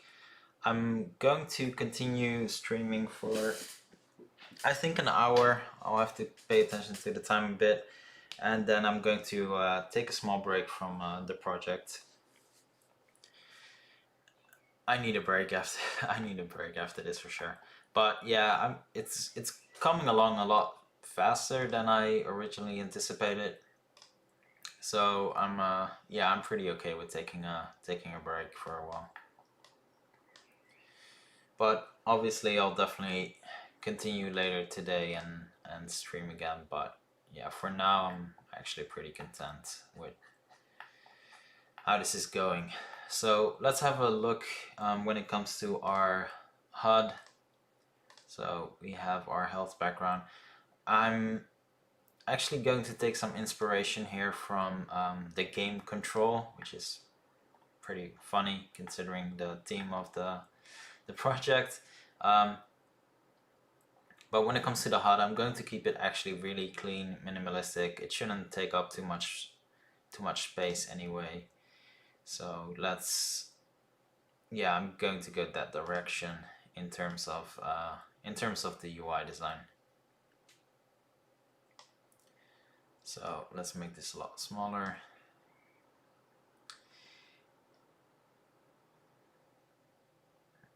And let's have a look. I'm pretty sure there's some default icons. Originally, I really wanted to create a, go all out in Photoshop, create a HUD, but I think it's just exaggerating it. I think it's better if we just go for a clean look. So heart, there we go. And what is the default material color being used for stats? Let's have a look. Health, there we go. So 98. And the heart will have the same color. There we go. But yeah, it's going to be a small health heart indicator. I haven't even introduced any powers yet, so for now I'm just gonna turn it off. Considering it is going pretty well, I might actually introduce some powers. And I think the control, this one, should be a lot more prominent in the scene. So what I'm going to do here is, I think I made a small mistake here. I think the stats, is it stats? Yeah, there we go. So the actual stats should be, pretty sure this is actually fine. Let's drag it all out. They don't need a parent. And control background, health, control, and there we go. So there's honestly so little in the scene that in the HUD that doesn't need an actual parent to group things together again. So I think this is actually going to be just fine. So going to pivot those, anchor them basically, and this is pretty much in the middle. I'm going to go with a different size for this though. So let's actually resize this, make it thinner, and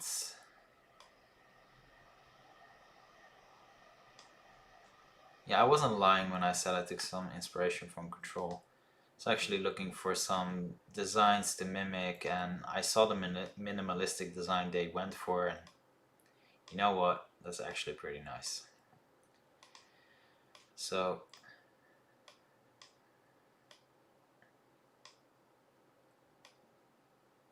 there we go. And I'm also going to change the color for the control bar. So control, and I'm going with a literal inspiration here. I'm not going to lie. Cool, so let's have a look at what this looks like. For now I'm still turning powers off, and yeah, it's not gathering, but that's fine. Cool, so stats are still working, and when it comes to our I'm pretty sure the stats were literally had everything. That's annoying. So attribute UI, I'll just have to do it again. So let's just do health and control for now. And yeah, control bar.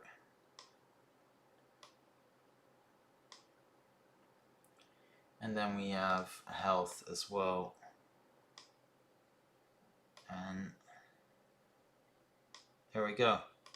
So yeah, that's working fine. That is actually pretty fast now that I think of it, but oh well. And yeah, I'm not a big fan of the red actually. That's really red.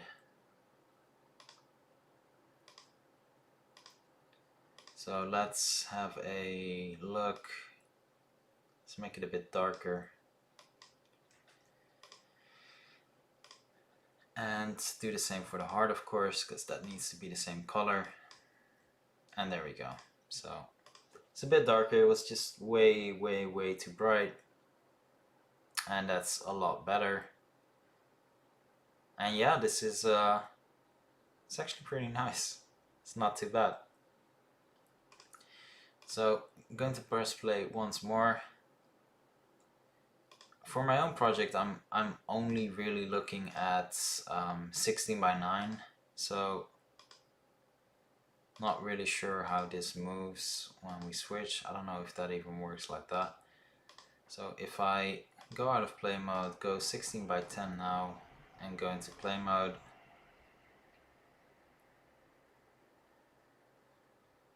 no, that's actually fine. Cool. So don't need to do anything for that. That's nice. So just anchoring it to a certain position is enough. So pretty cool.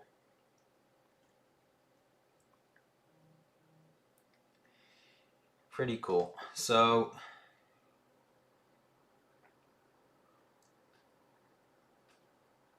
yeah, it's I'm okay with the HUD actually. So yeah, HUD was a lot faster than anticipated, but simply because I prefer keeping it minimalistic and just not spending too much time on it whatsoever.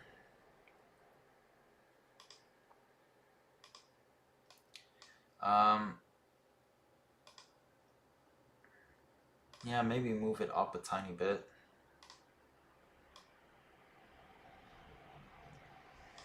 There we go. I'm keeping some space here in case I do want to use those powers, so could use that. And yeah, let's see. Yeah, that's better. That's definitely better. So running, as you can see, just slows it down. But I'm not really sure shooting is going to be good enough. Yeah, it's too fast. That's too fast. So I will need to delay this. This is just too fast. So subtract 0.05. Let's try that.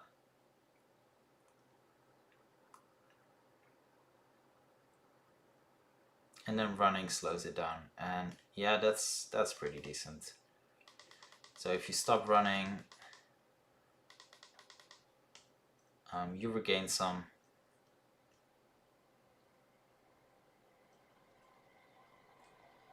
Yeah, that's pretty cool. That's pretty cool.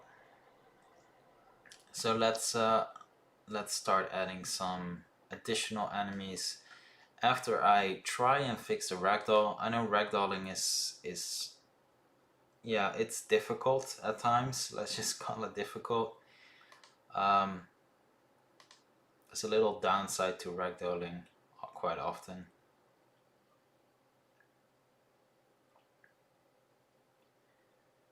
So what am I doing?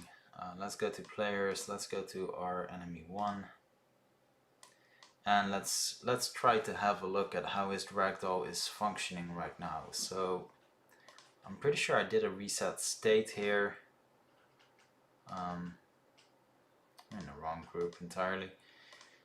Pretty sure there's a reset state. Apparently that's not really doing all that much. It's not really solving the issue.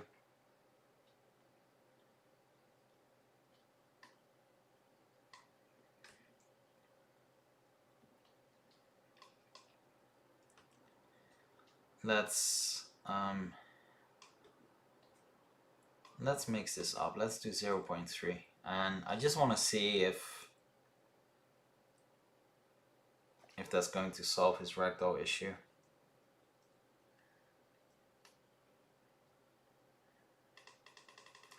I'm only going to do nav mesh later. Yeah, I know I still have to solve that as well.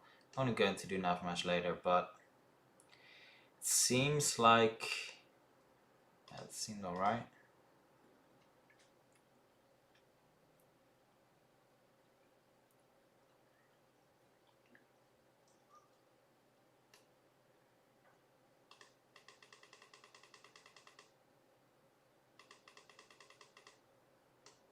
No, that's not really functioning at all. It's not fixing the issue when it comes to his ragdoll.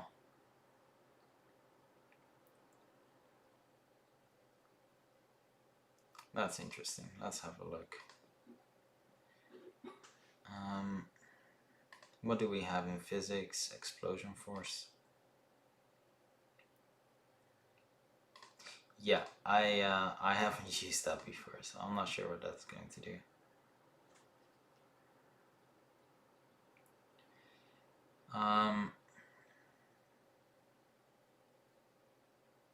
Let's have a look with IK.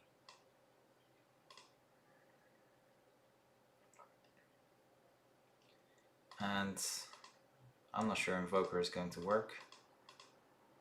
No, I'm pretty sure Invoker is not going to work. Let me actually do this first. So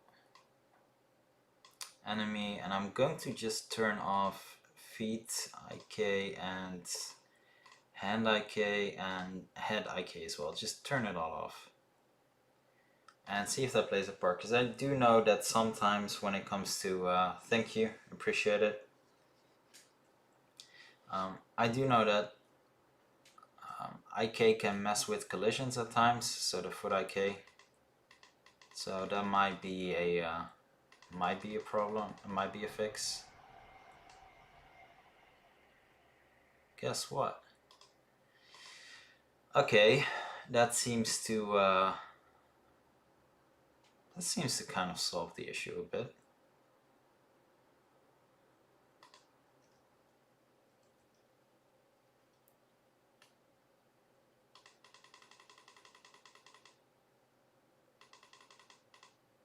Yeah.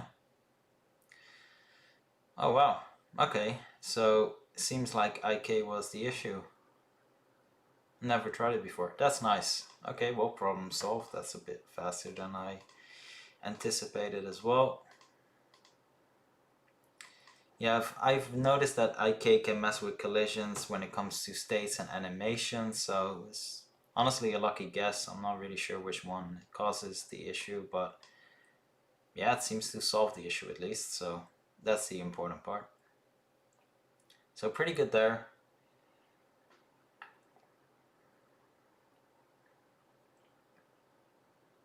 And yeah, I'm not really all that sure if I need to change something. I'm definitely going to move the default enemy into a position like this, because our pavement has become bigger, so we can actually adjust his patrol area to go around. So not only are we in cover, but also is the enemy by default in cover. I think that's pretty cool to do. That was a bad idea. So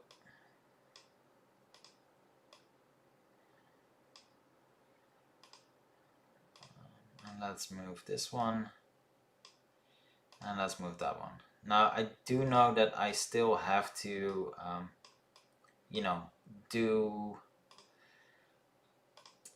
a nav mesh in order for the walking behavior to be correct. But let's already be sure that nav mesh is turned on.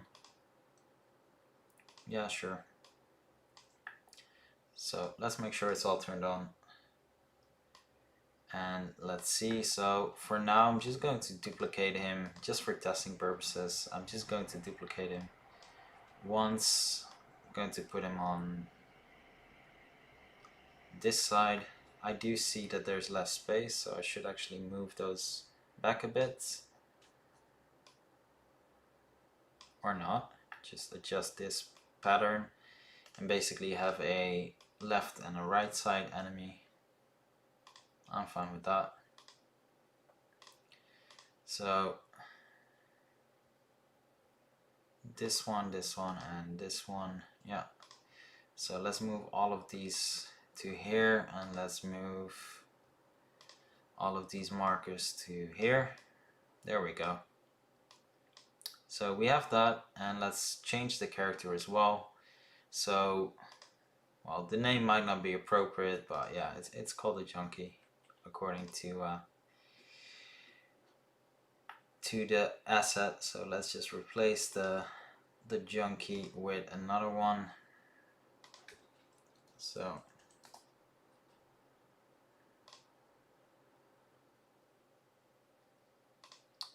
that's the one I want to find. So that's fixed scale. Not really entirely sure what the difference is. So let's drag in into here. Let's drag in, so default character.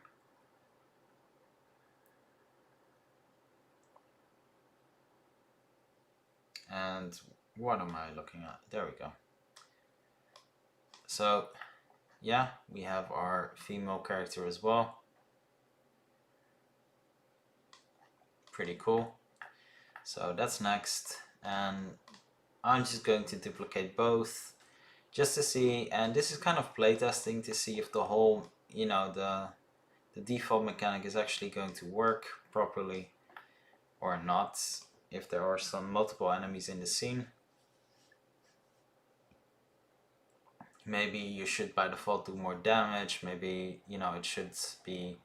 So yeah, time is running, so we don't want to lose control.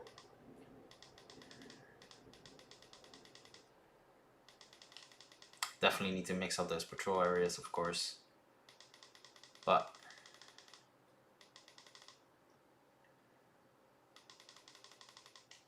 yeah, okay, so that's not working. That's not good enough.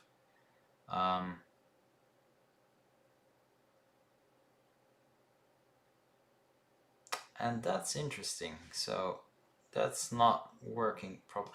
Oh, I completely forgot to add those enemies to the enemy list. That explains why they're not, why he's not doing anything. So let's add them. So enemy 2, 3, 4. There we go.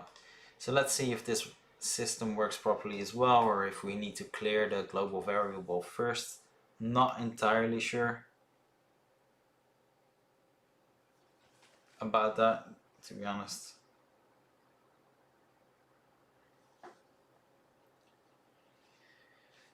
Oh, I wasn't paying attention. Sorry about that. Need to restart. And yeah, I could be confused, but sometimes it feels like that could just be in my head, but it feels like sometimes that stats bar is going a lot faster than others. I don't know. Could be wrong.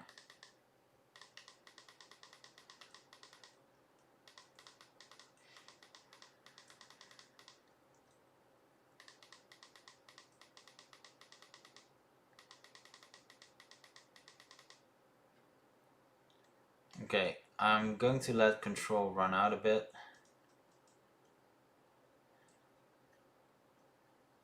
It's nice that we do have some cover. And so now the AI is going to take over. And that's not working properly, and that's good.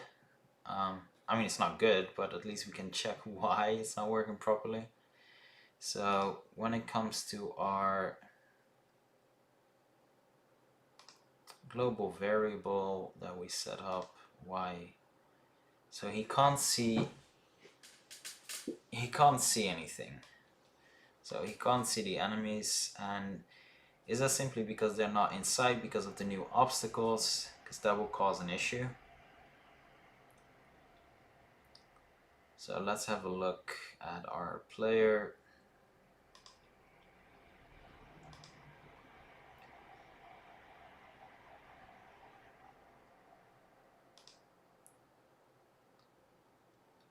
So out of body replacement. Oh, so that gets dragged to the parent. That's interesting.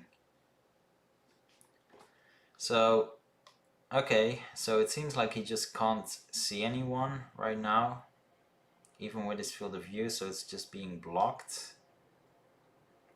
That's problematic because he should actually just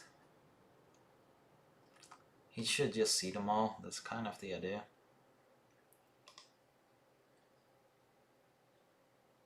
So yeah, I'm not entirely sure what I'm going to do about that. I think I'm just going to give them tags. So these will all be add layer enemy. I'm not sure if it was tags or layers. It could be wrong. And let's check our player. Out of body replacement. So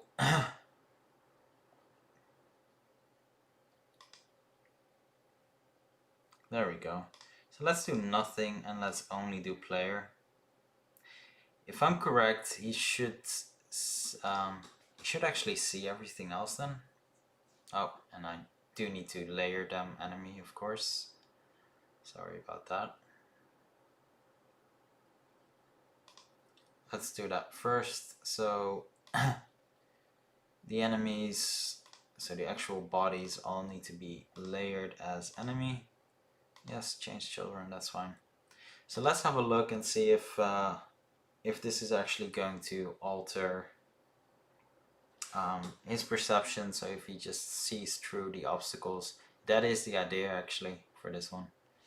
So I'm going to keep him behind cover. Let him go into his perception.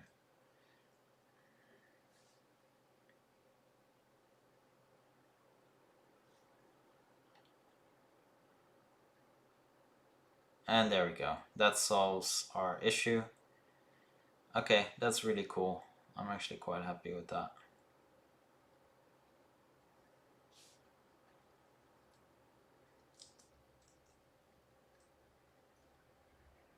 Yeah, we definitely do need some time though before a bit more time before we do something. So yeah, I'm quite happy with that. So that was just a layer mask.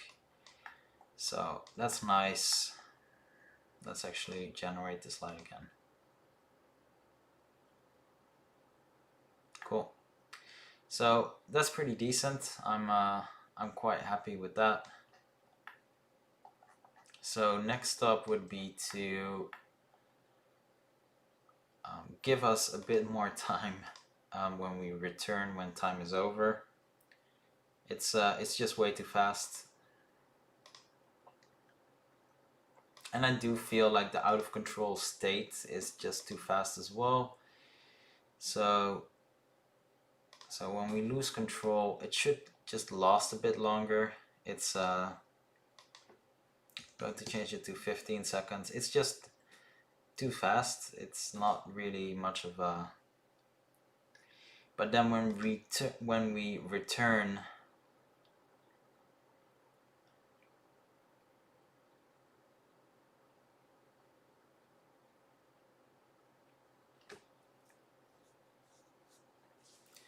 yeah, I'm not entirely sure how to approach this. So should I make him invulnerable in that short time so he doesn't actually take any damage. Might be an approach. Let's give that a try. So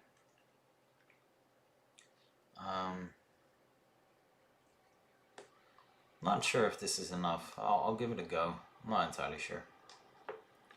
So where's our player? Yeah, I have slept. Yeah, I took a night's sleep. So let's have a look. So our player.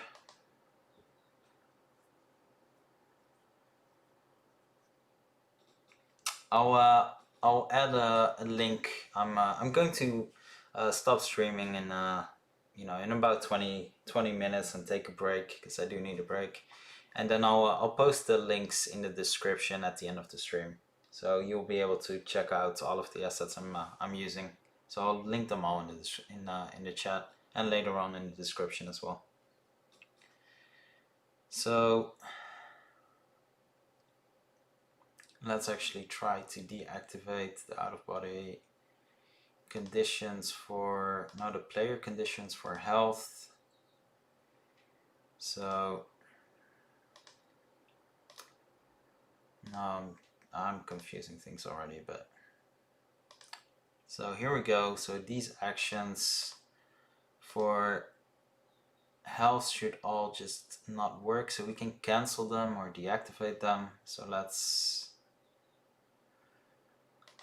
just try to deactivate them, see if that's enough, and otherwise I'll just cancel them. So this way,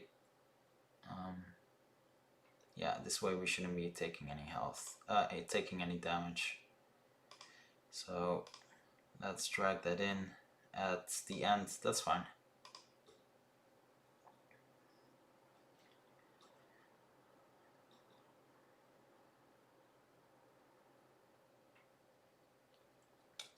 Seems like Unity needs a break as well and needs a restart. It's getting a bit slow again. So I'm going to let him go out of body. Yeah, I need to adjust those patrols. I'm going to randomize the patrols so that they'll just randomly pick, oh, that's a bit too fast. That they'll randomly pick their markers. That way it's dynamic behavior instead of just predefined behavior.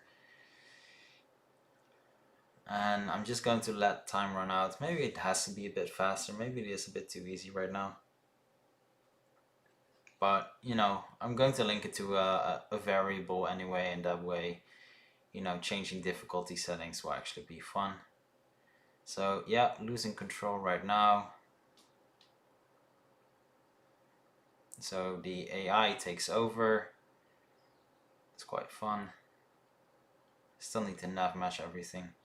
So yeah, that wall needs a double side. That's a shame. I do need to adjust that. We're returning in our body, and let me see if I still take damage right now. Wow, their aim has really gotten maybe a bit too bad. Yeah, I'm taking damage. Okay, that's all fine. That's a shame. I didn't realize these were one-sided meshes. That's okay.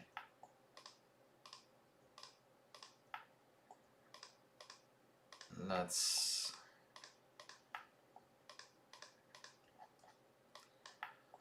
duplicate this.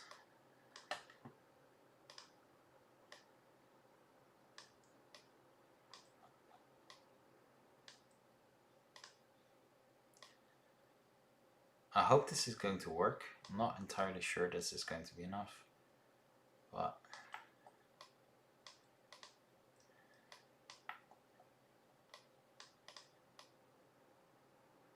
yeah, that's fine. Okay, so yeah, it needs to be double-sided because our other camera does go over the walls. So that's not good, but yeah, this is pretty decent looking. So we're good there. I do remember last time randomizing actually had an effect on shooting. So I might just manually randomize it. I'm not entirely sure. I'll just do it manually actually. I'm not going to take the risk in having to redo all of this. It's just too much work really. So I'm just going to cheat. I'm going to make it a manual adjustment and then replicate it over time. I think that's better. That's better. So characters, first one, patrol. So I'm just going to alter the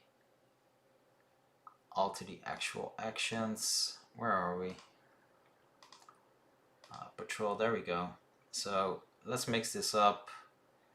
Let's actually, you know, start at the end, for example.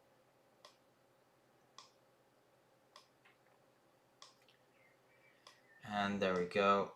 And then the last one.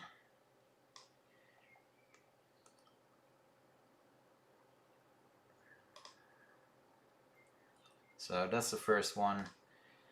Let's do this duplicate as well. So we have the patrol area, we have the marker. Let's randomize this completely. So we're starting at 3, 4, 5.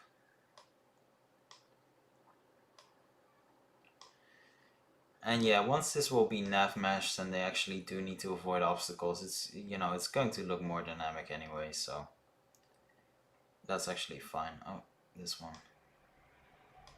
Because right now it looks a bit robotic. So this will help, and then nav meshing obviously will solve the issue as well. And yeah, let's do this one. I'm going to start at 4 here, and yeah, I think we'll have enough variation for now.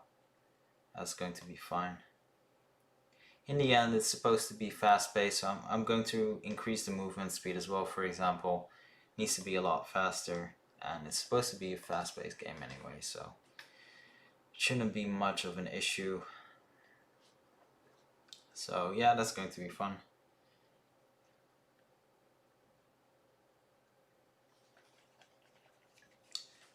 Need to unlock my phone. So let's have a look, see if this is a bit more natural already. Might not work properly without actually nav meshing, so it might be that some of the controls are just going to mess up. I'll have a look. But yeah, so I mean, it looks better. It's not good, not perfect, but it definitely does look better. Yeah, the default slowing, I'll have to check the stats. Something strange is going on, because sometimes it seems a lot faster than the other times. But yeah, the idea is pretty cool though. So basically keep running. I need to do infinite ammo as well, because it's not about the ammo.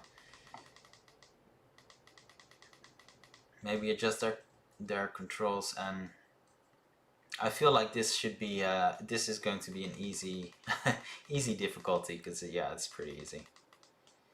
Cool. And let's have a look at if it's still okay if we lose control.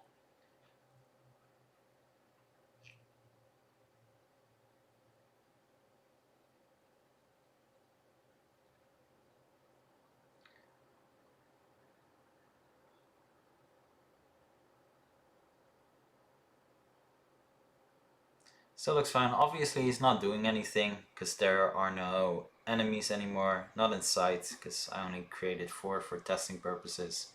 So he's not going to do anything, but at least this system will still work, even, you know, if there are no enemies. So it's good to know. And yeah, pretty cool. That's actually pretty cool. So yeah, I need to increase the movement speed. Running is too slow. Going to add some post-processing for running as well. I think it's fun having that fast effect if you're actually running. You know, it helps. It helps. And yeah, I just realized I forgot a change camera here, so we're not in the default camera anymore. So let me do that real quick, and let's go to, I'm already a bit confused here, I do need a break. Hey, so this is for the GMTK game jam, so doesn't have a name yet. I haven't even thought of a name. But yeah, the goal is to basically finish this project in 48 hours. So I still have a bit more than a day left. So started this project yesterday, and yeah, tomorrow I'll have to finish it. So I'm going to stream. I'm in the UK, so it's only 3 p.m. here. But I'm going to stream again tonight because I'll need the time tonight to actually finish this as well, because otherwise it won't be enough time. But I'm pretty happy with how far I am right now. I think I will definitely have enough time to actually finish this project. Hope I'm not jinxing myself right now, but yeah, we'll see. So yeah, let's return the lost camera. And it actually seems like I did actually include a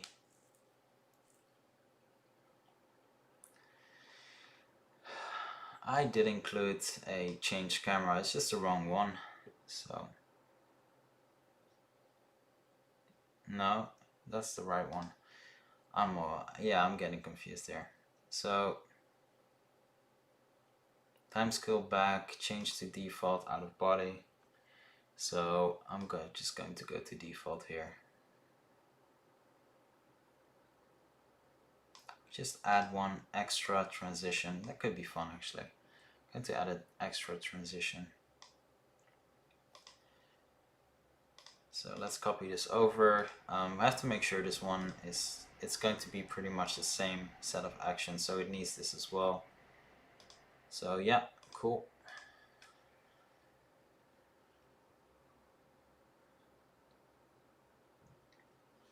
Thanks, really appreciate it. I'll let know in advance a bit when I'm going to start streaming again. So.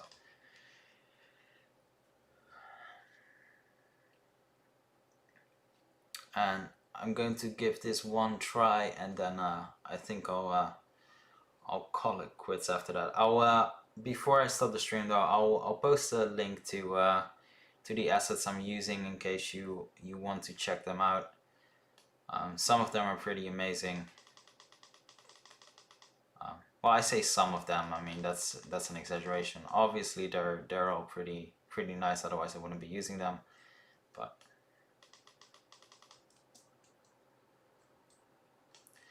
I'm still messing up my own buttons. That's just great. But yeah, this feels like it should be an easy difficulty here. This is not that hard. I need to find a mechanic though to regain a bit of health as well, so I think I'll just do a random drop when the enemies die, so you actually pick up some health. And I'm just bragging about how easy it is, and I'm actually going to die myself. That's pretty stupid. Yeah, I need to still fix that death animation, but cool. But yeah, that's pretty decent for now. There's still some things I do need to fix, don't get me wrong. But when it comes to the base mechanics, most are working.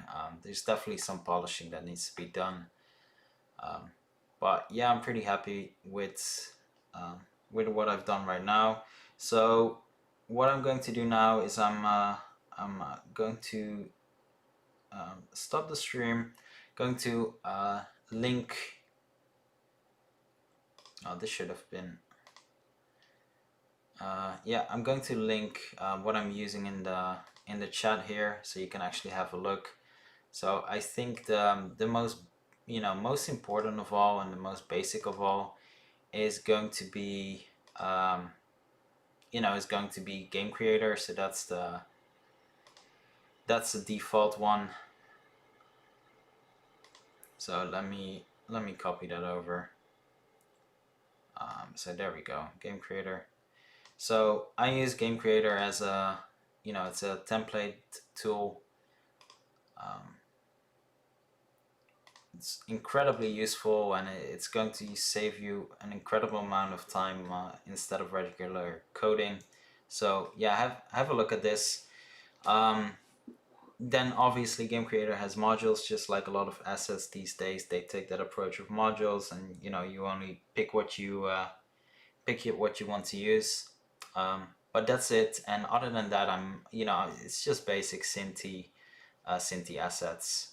Um, so yeah, thanks everyone for watching. I'll be streaming again tonight and continue the project. But yeah, I'm pretty happy with how far I've gotten already. So it's gone pretty well so far.